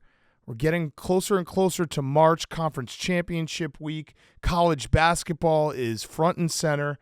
Jay, I want to do this because we like you. I want to do this in as respectful way as possible to have this debate. Why are you trying to arrest college kids? I'm not trying to arrest college kids. And I'm sure you guys are among the masses for which nuance is this thing you can't grasp. But all I said was, we're not changing court storming. It's not going to stop. They don't want to stop it. So when they say they do, they're not telling the truth. If they wanted to stop it, they could stop it tomorrow. And that's when I said the thing about, you could just issue citations. Nobody would do that anymore. If they wanted to stop it, it's not that big of a deal. They don't want to stop it because they like the visual of it. And it sounds like you guys do too. But I mean, being completely honest about it, it's not part of the game. Like, the game's over. And if you think about, like, let me ask you guys, what's the best place in America and the most passionate and the one place you'd want to see a basketball game? The USS Intrepid. aircraft carrier. I would say Wake Forest standing at center court after they beat Duke. That'd be the number one. So it wouldn't be Allen Fieldhouse at Kansas? I guess, yeah, Allen Fieldhouse. Yeah, that would be pretty good. When was the last court storming they had there? Well, they're really, really good. When was the last time Kansas has been court stormed on? Yeah, because they're really good. I guess if Kansas was an underdog at home and you had like the number one team in the country coming in and Kansas was ranked somewhere between 10 and 25 and they won at home, I could see them storming the court there. Because that's happened. That's happened there. It doesn't happen. Okay, what if Kansas sucks for a decade? They beat UConn. They beat UConn early in the year. It doesn't happen. Yeah. My point is, it's the best environment for a game, and they don't have that. It doesn't change the fact that it's incredibly passionate. Have you guys been there? I have not. No, I not want yet. to. It's a bucket list for me, for sure. It's freaking unbelievable. It's unbelievable. Before the game, there are very few places I go to broadcast a game where right before the game, I have my phone up to get video of it because it's so cool.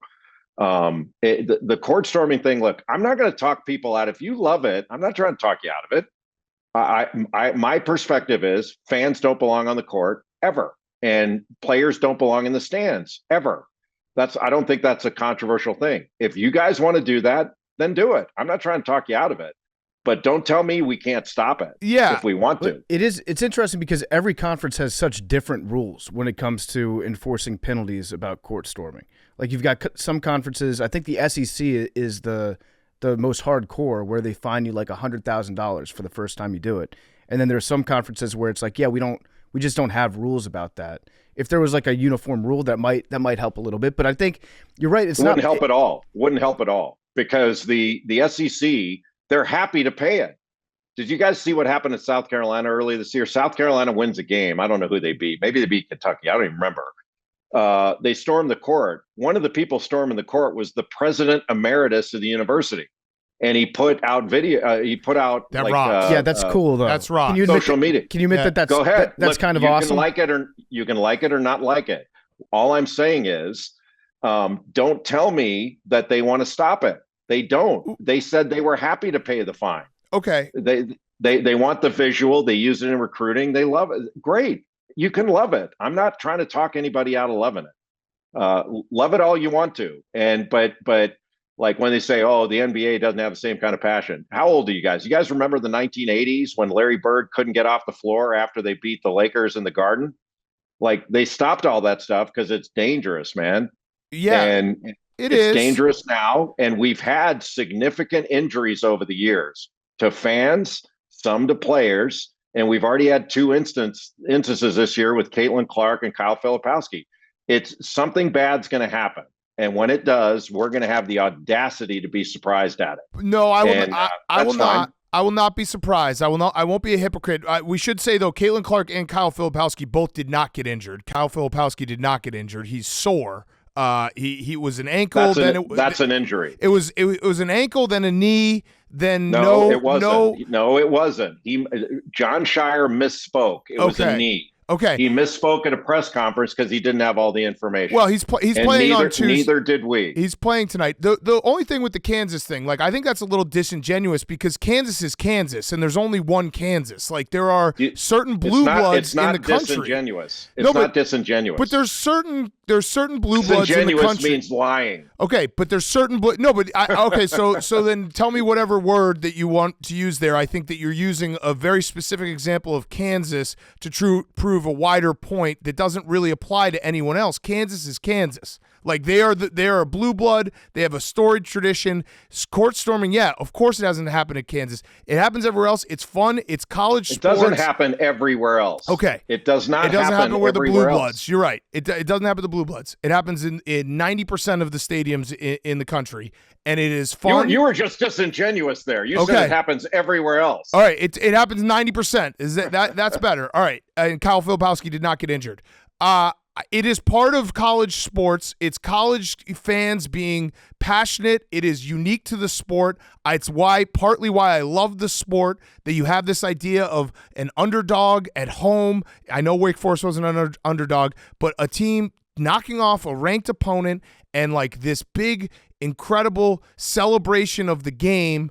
And Can I I interrupt love for a it. second? I love every Can I part of interrupt it. for a second? Yes. Can I interrupt for a second? Yes. What did I say at the beginning? If you like it, I'm not going to talk you out of it. Yeah. I don't care whether you like it or not. That's great. We can talk about ice cream flavors, if you want next. And I like chocolate. You don't. I don't care. If you like it, that's great. I'm not trying to talk anybody out of it. If you want to have court stormings at your school, go ahead. I don't care. Just don't tell me you can't stop it. Because that's what people are saying. We can't stop it. No, that I agree with. You could stop it. I don't want them to stop it, but you're right. You could stop it, so we can agree on that. And I also think that But that's all I said. Caitlin Clark and Kyle Filipowski did not get hurt. So Kyle Filipowski. Okay, now you said injured. Yeah. So how do you define injury? He got treatment over it. Does that so that doesn't mean injury? Don't they get treatment after every game? It wasn't no, they don't. It wasn't a catastrophic injury. Got it. But he got injured. I think that there will be a time when something bad happens on the court, and then I don't think that we're going to look back and say like, oh, we had no idea this would happen. It's not. You're right. It's not part of the actual game of basketball, but it's part of the bigger spectacle of college basketball, which is, I think it's good for the sport to have a fan base so enthusiastic that they go on their court, they celebrate with their team. I actually have a way to solve this. That might be better than your idea of arresting everybody. My idea is that you just allow the players to punch people in the face if they get too close to them. So you let the players defend themselves on the court, and then you think twice. Then it becomes more of a fair fight. Mm-hmm. Well, I know you're joking, but no, I'm actually serious. It would be. They can do that now. Like if Kyle Filipowski had decided, or any player had decided they were going to muscle their way off the court, and they injured a fan, there would be people would criticize it, but there would be no action taken because Kyle Filipowski or whatever player belongs out there and the fans don't. Yeah. So you talk about assuming the risk. Yeah, exactly. As a fan. But there's one thing that happened there. We showed all that in slow motion and people were trying to break it down like the Zapruder film. When you showed in fast motion, they were coming at him in a hurry. I don't know what was said or what, all the stuff that went into that. But I know that the way everybody reacted, that was not just people passing by each other like they were in a New York City street. Yeah, no, I don't put any blame on Kyle Filipowski in this. I think that we can agree on that. Like people who are breaking it down, being like he shoved this guy. Like you can look at that situation and you could ask 100 people and it could be 50 people seeing it one way, 50 people seeing it the other. People will never agree on that. Is there a part of you though, Jay? Like you played at Duke, obviously. You weren't part of the student section. Is there a part of you that might have a little bit of a blind spot? Like we're speaking from the perspective of the regular fan. Like I remember when I was at Wisconsin, we stormed a court for a game, stormed a football field for a game. Like those are memories that I'll have forever. Is there maybe a little bit of a blind spot here where you're the player's perspective, we're the fan's perspective, and that's where the disconnect is? No. Okay. I mean, I don't know how many times I can say this. I'm not trying to talk you out of liking it. If you want to do it, I'm not going to stop you. I don't care. Go ahead. I don't understand what the problem is in this discussion. You seem to be coming at me. No, with, I'm not. I'm not. My perspective. I don't think it's necessary. I tend to put the participants' safety above, like you're liking it or your memory and all that. If you want to do it, that's great. Yeah. But so there are a lot of different solutions we could have. We could say you go with some of the people who've said, how about we have a 1 minute period to let everybody get off the floor? Why just 1 minute? They can't shake hands. They can't interact afterwards. The players can't sort of celebrate together. I don't know. So we're going to put a shot clock on it. Or then we say, okay, we'll cordon off the players, which some of them do, so they can do their handshake line. Everybody can jump around. There are a million things that you could do to make it a little bit safer. A million things you could do. All I said was, don't tell me we can't stop it. They don't want to stop it. That's my main point. They don't want to stop it. They want the visual. They're not worried. Like the administrators don't care about the fact that you liked it. They don't care. They want the visual of that because they take pictures of it and video and they put it up all over their materials and their locker rooms and all that stuff so they can sell it. That's the business they're in. But you can't I think it's contradictory to say player safety is number one, but where court stormings are okay. Those two things don't go together because the players are going to get hurt and the fans are going to get hurt. And the fact it doesn't happen more often, we've been lucky. Yeah. So I do think we just agree to disagree on parts of this, but I'm not trying to come at you. I respect where you're coming from, where it's like you are right that if they wanted to stop it, they could stop it. We totally agree on that. And it seems like they're setting themselves up for a future lawsuit. The way that you're framing this right now, if you think about it from the perspective of a college administrator, and they are turning a blind eye to it, and you're saying at some point somebody's going to get hurt. There's enough of a paper trail there that exists already to the point where they could be held liable for an injury that happens to a player on the court, like you should have known better, which is why I think that they eventually will change. I know that they like it. They like the visual, but I do think that the rule is going to change just because now you've got lawyers that are going to be involved, and you should have known better. They've already been involved. They've known this for decades. They know it. So do we stop short of what do we do in football? Is it okay to tear the goalposts down and carry those off? I don't know. Do whatever you want. That's their school. I don't care what they do. That's their school. But, it would be in my role when somebody asks me my opinion, I give it. And I'm not trying to talk you out of liking it. People can think that that's the greatest thing ever. And I wouldn't watch a game if they couldn't storm the court. That's fine. Do whatever you want. But my thing was, it's pretty simple. Players don't belong in the stands and fans don't belong on the court. And are they allowed to run out 10 seconds before while they're dribbling out the clock? Where do we draw any lines here? What about, and I asked this of a friend of mine. I said, what if in the Duke-Carolina game in Chapel Hill earlier this year, what if Duke had won? Could their fans have run out on the court and celebrated the Duke win? They would have been wrestled to the ground by security. That would have been funny. That would have been fun. Yeah. Wouldn't that have been a fun thing? What a great memory for them. Yeah. No, that would have been fun. That would have been fun to watch, a smattering of Duke fans try to get out there and just have a battle royale. That would have been fun. It would have been great. Can we find some common ground when it comes to storming fields, storming courts? Because you mentioned tearing the goalpost down. When Tennessee did that the other year, and they carried the goalpost with them through downtown Knoxville, threw it into the river. Can we just admit that was awesome? That's pretty fun. It's fun. I mean, it's fun. It's fun to do a lot of things. Yeah. It's fun to do a lot of illegal things. Yeah, it's fun to do hood rat shit with your friends. Yeah. Yes. No, it is. Yeah. I'm not arguing any of these points. I'm not going to tell you what you think is fun. Okay. You can think whatever is fun that you want. Okay. Right. I actually think we agree more than we disagree here. I respect Took you a long time to get there. Well, I think you also kind of you conceded that we're funny and we have some good ideas. You got here. We're both getting there. We're switching back and forth, but we're getting there. No, this happened. You met us. No, you met us a little bit because I think if you were a fan, you would storm the court. I know you would. I also think, Jay, maybe I've never been a fan. Right? You haven't. Maybe a little bit. Maybe just never been a fan. Maybe just a little bit of it has to do with the fact that you went to Duke. Maybe a tiny bit. All right. I hate to break this to you, but we talked about this 3 weeks ago on College Game Day. Mm-hmm. You can go back and look at it. It's all out there. It's all over social media.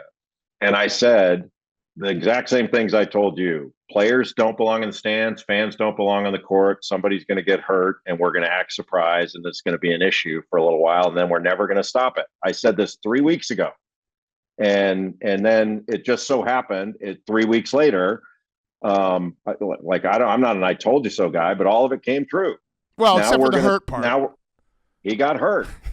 And maybe the injury wasn't enough for you, so I'll come and sprain your knee, and then you claim that I'm fine. I don't. I live life with 2 sprained knees. Yeah.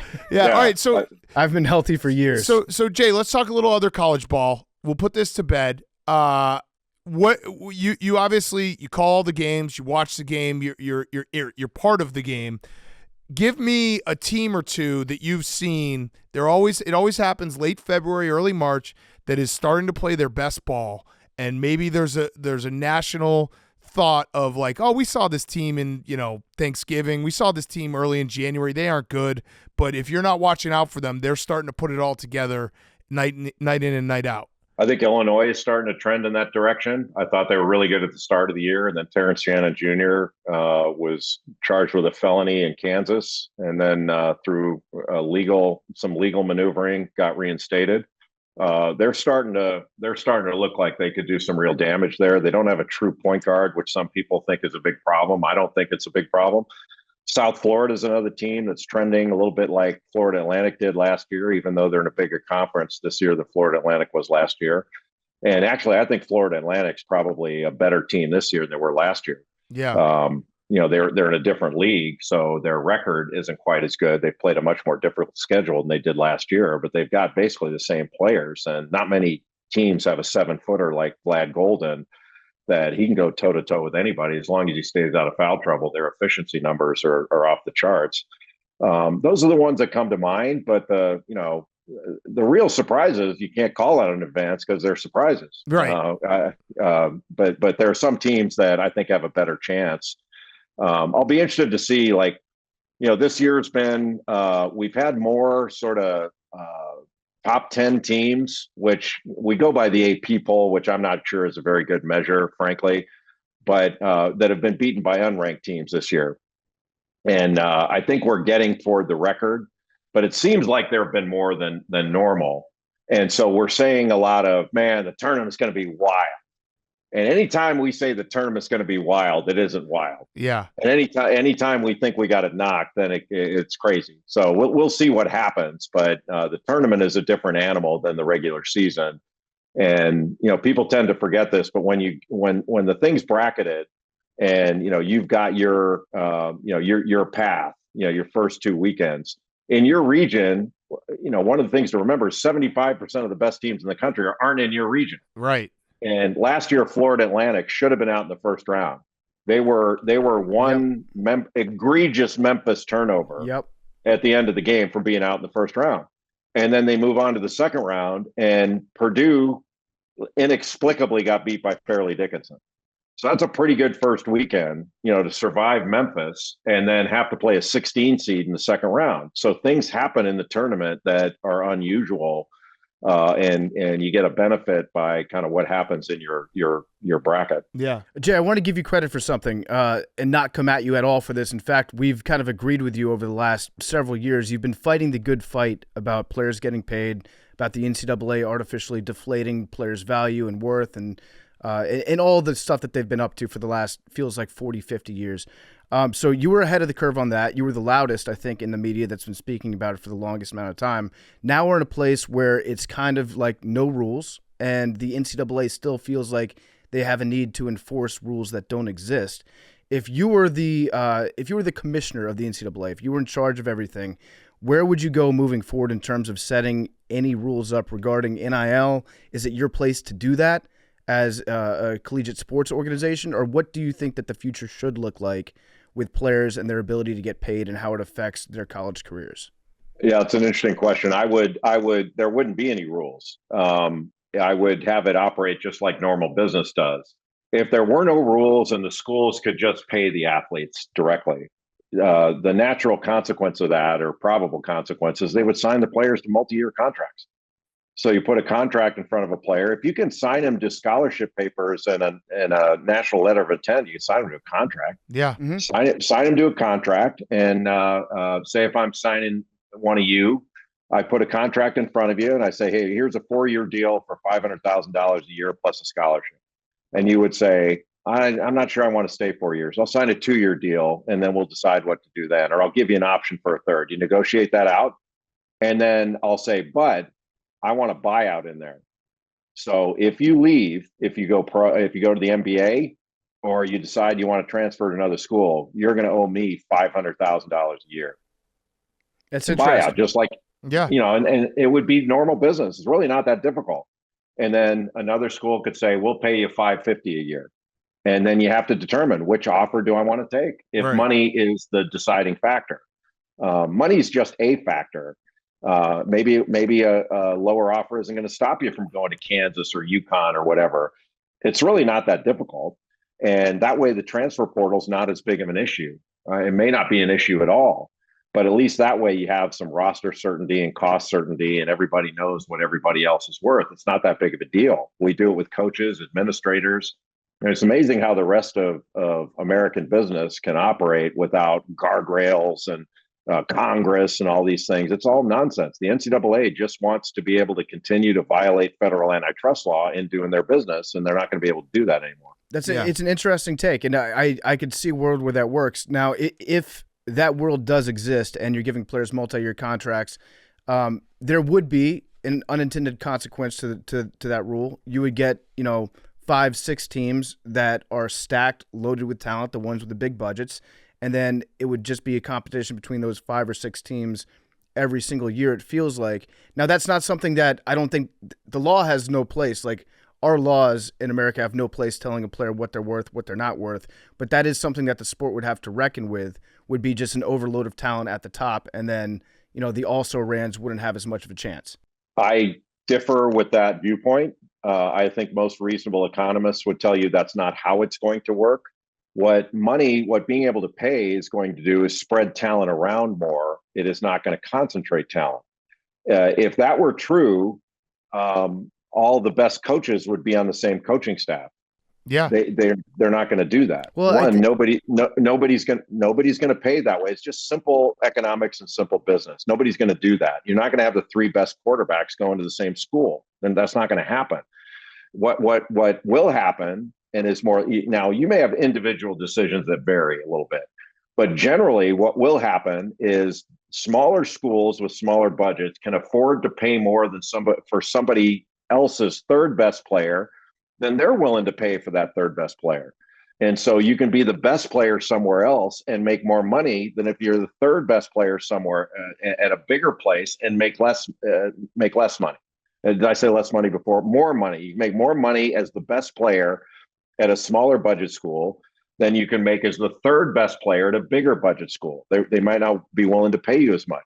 Talent will be spread around. We've already seen it with NIL. Yeah. NIL and the transfer portal have spread talent around, not concentrated it. I agree with you, too, just in the fact that when everyone freaks out about NIL and they're like, well, this school is going to just pay every single recruit this amount of money. And it's like, well, where's the money coming from? And will there be a point where the people who are paying the money are like, hey, you know what? Investing in an 18-year-old and their future, like in this, situation, this 2-3 year situation, is maybe not the soundest investment over and over, where it's like they get a little gun shy and then you have it kind of return to a normal level where not one school is just paying millions and millions of dollars every single year to 18-year-olds that are unproven. Well, they're going to do it. They do it in the NFL, the NBA. They're going to do it. They're going to pay for the best talent. The NFL is a little different because it's like it's actually set up with contracts. I think it's already happening in college football. We're talking about contracts. Yeah. It's already happening in college football a little bit where you have these NIL collectives and Correct. They get players in and they put a lot of money towards them and then they can go into the portal. Right. With this, and then they're like, wait, I just paid, $500,000 for 1 year of a player. In this situation where you have the contract in front of you, I actually do agree with you. I think that multi-year contracts and setting it up like any other business in America is probably the best way to go about it. But I also think that the NCAA and the school presidents that get together and decide these rules, they like having as much control over the players as possible, and they're not going to give that up lightly. So they keep inventing new rules for themselves to enforce. Yeah, but the problem is they violate federal antitrust law by doing it, and there's a court case coming down the tracks at them called the House case. They're going to lose that case, and that's for revenue.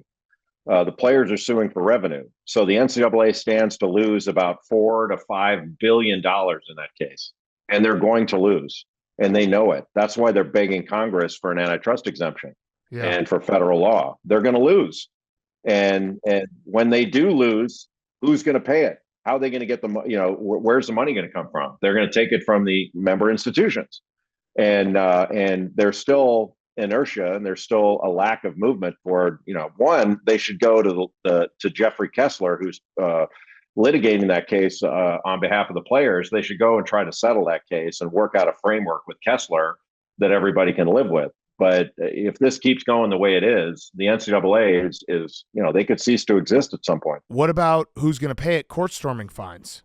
That comes from the individual schools. And yeah. now, yeah. Okay. And they love it. Now we got a Love perfect ecosystem. Set We up an can NIL, survive. Yeah. NIL collective. Yeah. I would just want to cover all the court storming. Yes. The court storming collective. Yeah. And then it This sounds like works. all the We should all the start fans that. like you that have this great memory will pony up. So I think Yeah. you should make a donation I will. right now. I'll lead from the front. Yeah. Yeah, 10% of your salary a year should cover it. Done. Yeah, Easy. I do think so, Jay. I mean, we can admit that like the act of storming a court, it can be fun for some people. Some other people don't like it, but let's not discount the fact that it does add to the environment of college sports, right? It improves, I think, the sport overall. The image that we have of college basketball, it's hand in hand with this fan passion. And the memories that people do have when they're at schools, they become, the love for the sport becomes more ingrained in them for the rest of their lives. And it ends up helping the sport a little bit with revenue over the next, 20, 30 years. Big Cat's still a huge Wisconsin fan, not because he stormed the court, not because he stormed the field, but it adds into that collective memory that he has about his time there. Yeah. And makes more passionate fans in the long term, which I do think is beneficial for the overall game. Good point. Thank you. I don't agree with that. I think if it ended tomorrow, we would see the same passion and the same ratings and the same level of engagement that we always see. We don't lead with that. It's an interesting thing that happens. They do like the visual, but they use it individually. Each individual school uses it for their own purposes. That's great. Keep doing it. I don't think it matters one bit because, it hasn't changed anything in the popularity of the NFL. They used to storm the field in the NFL. They don't do it anymore because they've stopped it. They deem player safety and the safety of others more important. Fan safety, all that's more important. So that's fine. I mean, look, I'm not arguing with you. I'm not trying to change your perspective on what you like and what you don't like. That's fine with me. Now, the thing about whether we're going to see a dip in fan interest if we stop it, I don't think we will because the overwhelming majority of the games don't have one anyway. Yeah. All right. I got two last questions for you, Jay. We appreciate it. This is a good discussion. We're agreeing to disagree. We're having a very respectable discussion It's here. a healthy debate. Healthy debate. This might not be as healthy. I saw a tweet that there was a dog that ran on the court in a game in Chile. Do you want that dog put down? No, I want the dog's owner put down. Okay, well that's fair. That's fair. Yeah, fair I mean, if you have like, I don't know if you saw that, but somebody could have been bitten on the ankle and injured very badly. Hurt. Or think- Kyle Filipowski think- could have gotten his but tail I wagging think and been you like, making- ow, my leg. I think you guys making fun of this is really unseemly. Like that Cujo type creature running out on the court, putting everybody at risk. Yeah. I would have tasered the dog, Okay. and then euthanized the owner. And my dog probably saw this video and was like, "Oh, I can run on a court now." It sets a bad example. Yeah, exactly. You're just encouraging bad pooch behavior. Yes. All right. And I would have clubbed that dog like a baby seal, and it all would have stopped. All right. So my last question, rowback question, rhoback.com. Use promo code TAKE, 20% off your first purchase. Q-zips, polos, hoodies, joggers, shorts, everything. Rowback.com. This is a tough question, and I'm putting you on the spot, but can you give me your top 3 coaches in college basketball right now, not from resume, not, this guy won a title 20 years ago, but in terms of what they're doing right now, schematically, and how they're coaching the game? Do you have that? Yeah. Josh Schertz at Indiana State would be number 1. I don't know if you've watched them. Yep. It's like watching a European pro team that's been together for a long time. It's just magnificent. And he's a great example of, a Division II coach, kind of like Bo Ryan was at Wisconsin Platteville, kind of operating in near anonymity. And while all these college assistants are getting jobs, they're ignoring this. I get it. It's difficult to identify all these guys, but I would say Josh Schertz, number 1, Nate Oates at Alabama. I would put up there. Nate is doing an amazing job at Alabama. He's putting out a ton of NBA prospects, but also the way they play, it's sort of analytics based. And if you notice now, a lot of what they're doing, they're catching the ball on the run. Mm-hmm. So they're just not catching it, getting in triple threat position like everybody coached years ago. They're catching on the run. They're really hard to guard when the ball moves. Offensively, they're ridiculous. And then I think Tommy Lloyd is Yeah. doing that at Arizona. And he was an assistant at Gonzaga for 20 years, and one of the big reasons that Gonzaga has been so successful all these years. But off the top of my head, I would say those three that wouldn't be sort of the traditional, Bill Self's resume or Tom Izzo's resume, guys that are doing something different, that are elevating the game and kind of evolving it. That's a good answer. I like it. Great answer, Jay. Yeah. Thank you for joining us. Yes. This has been a good debate, good discussion. I seriously though, Jay, I appreciate you joining us because I think you probably knew we would disagree at points, and I do think it's lost in sports media where people just scream at each other and no one ever listens to each other. And I'm happy you came on and explained your side, and we found a little bit of common ground. Screaming at each other is not lost in media. I don't know what you guys are watching. No, I'm saying it's lost. No, I'm saying that's all anyone does, actually having a discussion. Oh, I see. Yeah. And talking about it and hearing someone else's side, whether you agree or disagree, just talking about it, that is lost. Yeah, I mean, and that's why I think we do agree. I don't, you can like it, not like it. I don't care. I mean, I respect that fact. I think my position was pretty clear, but in today's world, people take it and do other things with it, and I'm good with that. I'm not clapping back at people. I don't really care. They can take it and do what they want with it. What I said was pretty clear, so I don't have a problem with any of it. I do have one problem, though, with your use of agree to disagree. Mm-hmm. I've never understood what that means. Why can't we just disagree? No, we don't have to agree to disagree. Because if you agree to don't disagree, need an agreement. No, we did agree. I don't need an agreement. To well, now this is getting contentious again. Now, because if you take away the agreement, then we just disagree and we hate each other. I disagree to agree now. Yeah. I haven't signed any paper that indicates an agreement to disagree. No, there was a little line that you missed when you joined the Zoom that said that is that right? Yeah, any disagreements we agree to disagree on at the end. Well, I'm glad we agree to disagree. PFT said it back his. No, I disagree. What would happen? I disagree to agree with you now. And Jay, if we just disagree, then it's on site. If I see you, it's on site. I disagree to agree. Yeah. Use that next time. Also, if you just want to get your word out to the unwashed masses, if you want to get your point across, you can just say, I think court storming is overrated. And then you'll have a debate. Overrated or underrated? Exactly.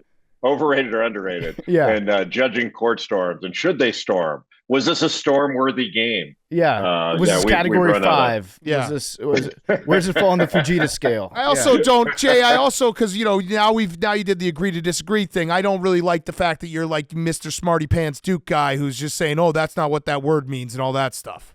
Well, but disingenuous is calling somebody a liar. Well, not exactly. I went and looked it up. It said slightly dishonest and insincere, which I think I kind of nailed. Dishonest? Slightly dishonest and insincere. I didn't call you a straight up liar. Oh, okay, so I'm just a slightly dishonest. I call person. you're all right. Listen, you were disingenuous with the Kansas thing. You're an actual liar when you say Kyle Filipowski was hurt. That makes sense? No.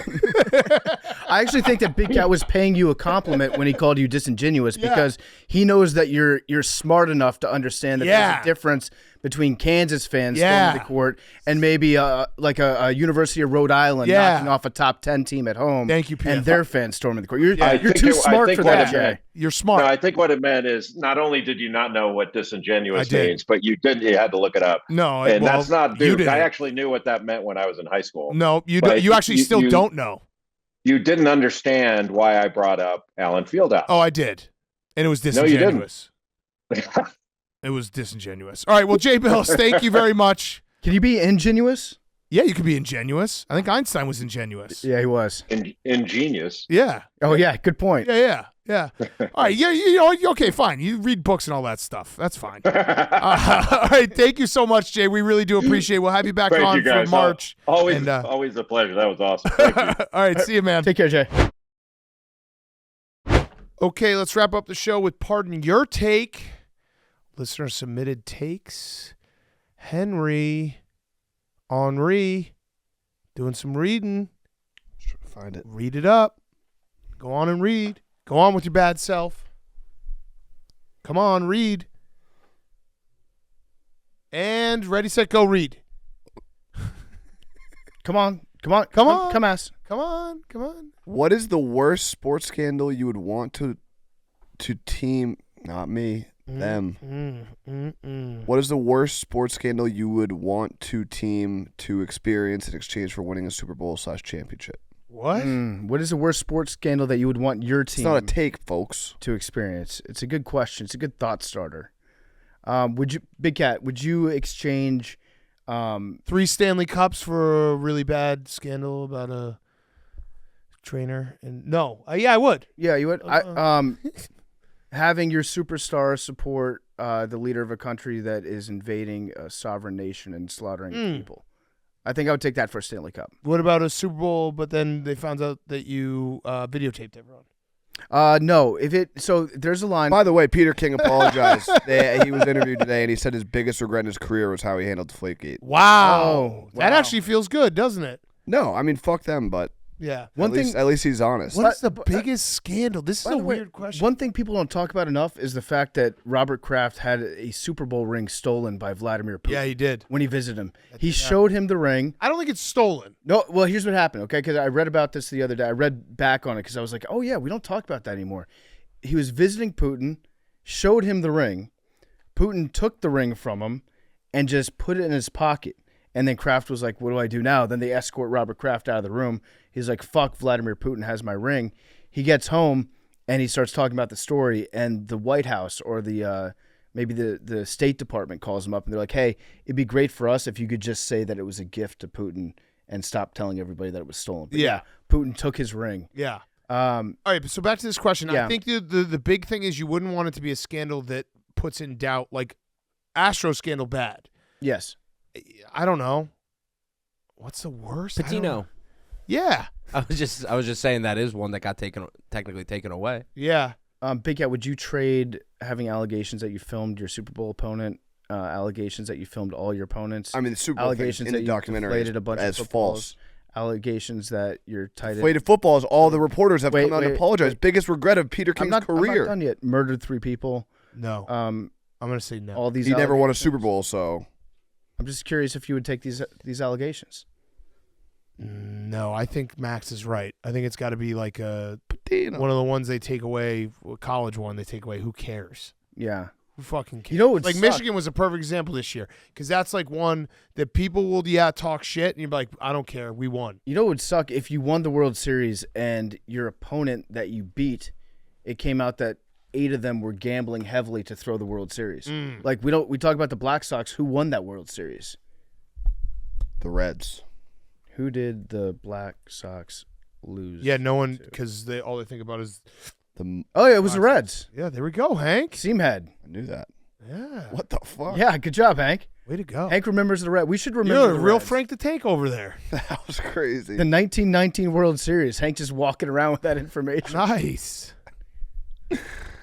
Hello, Big Kitty, PFT, Bonk and Honk, Cake Marsh, and 2 Soda Boy. And of course, Pug. Wow, memes, no love. Someone, this is a good idea. I don't know where I saw it, but we should make a shirt, like maybe part of my take on the front, and then the number is 99 with Pug as the name. I think it should just be Just 99. 99 Pug in the front, nothing on the back. Just 99 Pug. 99 Pug is actually a good name for a brand. Yeah. Like you could wear that, and if you know that it's part of my take, you get it. And if you don't, it's Yeah. just cool. All right, we got 99 Pug merch coming. Mm-hmm. I have the take that Korean barbecue places are the worst concept of a restaurant ever made, and I'm so confused how nobody else agrees and wants person's to an know idiot. y'all's stance. Idiot. In my opinion, you go to a restaurant for other people to cook your food because I'm too lazy to do it myself. But Korean barbecue method goes against all these standards and forces you to pay to cook your own meat. I get it's supposed to be a social experience, but I find the whole thing to just be another form of manual labor, and even worse, that I'm paying others to do the work. So now many of my friends want to have celebrations at these Korean barbecue places, and I am forced to miss out on birthday dinners because I refuse to equivocate my opinion on this matter. Please help me call out Big Korean Barbecue for what it actually is. No, Fire. here's the problem that they're missing. Because I've heard this take before. Why would I go? I cook my own food. I cook my own food at home. Dishes. You don't have to do the dishes. Wagyu. But the dishes is what the worst part about cooking at home is the dishes. What do you mean Wagyu? I think the best He's meal I've just ever saying- had in BFT got a little upset. Well, I didn't understand where. What do you mean by Wagyu? like No. Finish that it thought. was Wagyu. it was a fancy ass like super nice New York Korean barbecue place. So obviously nice restaurants, doesn't matter what it is, the food's always really good. But it was I think the best meal. It's I've ever incredible, had. And yeah. it was Wagyu melt in your mouth. I wouldn't want to go every day, but That's awesome. why when I think Korean barbecue, I think Wagyu melt. Why were you upset about Wagyu? I just didn't know where he was going with that. It's Isn't like, that the whole point? They do like meat that you just have there's- to cook for a second. there's Yeah. you can get Wagyu like anywhere now. Wagyu's all over the place. Yeah, but not Wagyu. You cook yourself. Yeah, Literally so- just True. touch it down. Dishes is the big thing, Melt though. in your mouth. Dishes is big, and also the sides are fantastic, and it's a social experience. Right. You're cooking the food. You're talking about the food. Everyone at the table is like, "Oh, flip it over now." Oh, okay. You get other conversations going. It's a fun place to go. A lot of protein. Good place to go if you're like on a high protein, low carb diet. This guy, I'll say this right now, you're going to wake up one day, 10 years from now, you'll be like, man, that was really stupid that I was that passionate about Korean barbecue. That's very fun to do and a fun thing to do with your friends. Again, not every night. If someone said, hey, let's go to Korean barbecue every night, I'd be like, no, I don't want to cook every night, but it is fun to do. It's very fun. Wagyu. Wagyu. Wagyu. And dishes. You don't have to do the dishes. Just think about how you don't have to do the dishes and it will change everything in your brain. Also, every time you go to a Korean barbecue place, it's such a big crapshoot on what you're ordering Yeah. and how much it is. Get the Wagyu. Get the Wagyu. All right, last one. Some of these aren't takes. We need takes, folks. Bring some takes. This is a good one. The playing games for March Madness. Oh, it's not really. The playing games. I won't spoil okay. it. No, I All won't right. spoil it. Well, I won't this spoil take it. sucks, I won't buddy. Spoil it. No spoilers. The playing game for March Madness should be immediately after the bracket drops on Selection Sunday. Should be all the potential 11 seeds show up to play at a neutral site, and some love get it. to play in, some I don't love make the it. tournament and go home. I love it. Games tip off 50 minutes after they I learn their love opponent. it. 16 seeds get auto bid into tournament and don't play in playing game. We would know the bracket right away rather than having one day in between playing games and the actual tournament. I love it. That's a fantastic idea. But it's actually you can do this idea and not take away from the 68. It should just be the bubble. Like the last 4 bubble should have to play on Sunday night, and then they get to play in the playing game. So like, because you wouldn't have been in the tournament anyway, it's a bonus game. Mhm. That would be great because then you don't have to complain about the bubble. Although complaining about the bubble is very fun. But here's the thing about the bubble. We always complain about it going up to it. And the minute the bracket's out, no one gives a fuck who didn't make the tournament. No, well, you get the residual, like the clips of the teams that are disappointed they didn't make. But there's like a very short shelf life because everyone just wants to see the bracket. They want to put the bracket in their hands. They want to fill out the bracket. Like, oh, Clemson didn't make it. Should've They won a get few maybe more like games. 2 minutes from someone on the desk being like, Clemson should have been in. Okay, who cares? Bracket. I like the idea of the bubble tournament. That's a very good idea. And you have it in a bubble somewhere, and you're ready to go. And do you make the teams stick around to watch that aren't playing in it? So if there's every team that's like a possibility to get that seed, and they announce which 4 teams it's going to be in that tournament, do you make the other teams stick around and watch the other teams play for the right to go to the tournament? Wait, so the teams that didn't get in have to sit down? So how many teams is this guy saying are on the bubble during this announcement? Because I think they have to fly all of them. I think it's 2 games. I think it's 2 games. I think You're right. Yeah. It's 2 games, but you have to fly all Yeah. the teams there for the announcement. Yeah. and then those teams have to be ready to go, and they go play. Yeah, I think you have to have. I think you have 8 teams there. 4 teams make the game, so then the other 4 womp, and they have to take a bus back, Yeah, no matter where. I like that. And Frank the Tank drives. What if there's a dunk contest, and then that gives your team the right to go to the tournament?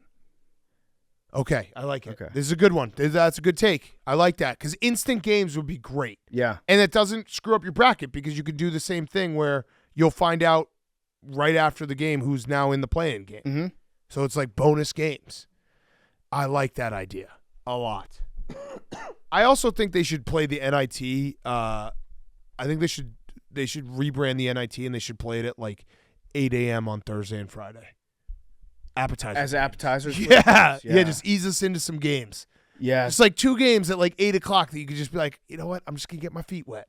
How many different tournaments are there now? There's the NIT, NCAA, CIT. There's only 3 now. CIT is done. Oh. We have the CBI. CBI. CIT's What done? about like the Yeah, NJIT I think- or something? That's the Golden Pineapple Trophy. That's the name Yeah. of a team, Hank. Yeah. Oh. The Highlanders. I in always Newark. had a soft New Jersey spot Institute for of CIT Technology. and CBI because it's the whole reason I'm like part of the reason why I'm here at Barstool and not didn't fail out of business school was I paid way too much money for a GMAT class, and I was sitting in the GMAT class, and I was sitting in the back watching, I think it was Oregon State in a CIT game on my phone, not a smartphone, a flip phone, checking the score. And I was like, why am I going to business school? I just want to gamble. This is you learned more from that business class than anybody else, though. Yeah. I used to drive by this place all the time. The CIT ended in 2019. COVID shut it down for 20 and 21. It was relaunched and rebranded as the Basketball Classic in 2022, and it lasted a year. We should try to do a tournament here where it's like we're not even – it'd be great if we did a tournament here where we're like – we're not going to broadcast it. We're not going to do anything. We just want to gamble a little, so just like show up or don't. A private underground. Yeah. Show up or don't. We don't care. It's cockfighting at halftime. Yeah. Winner gets to use the golf simulator. I like that. Yeah. Okay. Numbers 8. 40. 18. 3. 77. 99. Actually, 88 for Patrick Kane. 88. 99. This will suck if I get 77. Fuck. 21. Put myself in a 20. spot. Max, do I do 77 or 88? I'm not answering that. No, come on. Max. Pug says 77. Max, 77 or 88? Pug said 77. Max, 77 or 88? 77. Pug. All right, I'm going 77. Max said it. I'll take 88. Oh, no, you dirty, dirty person.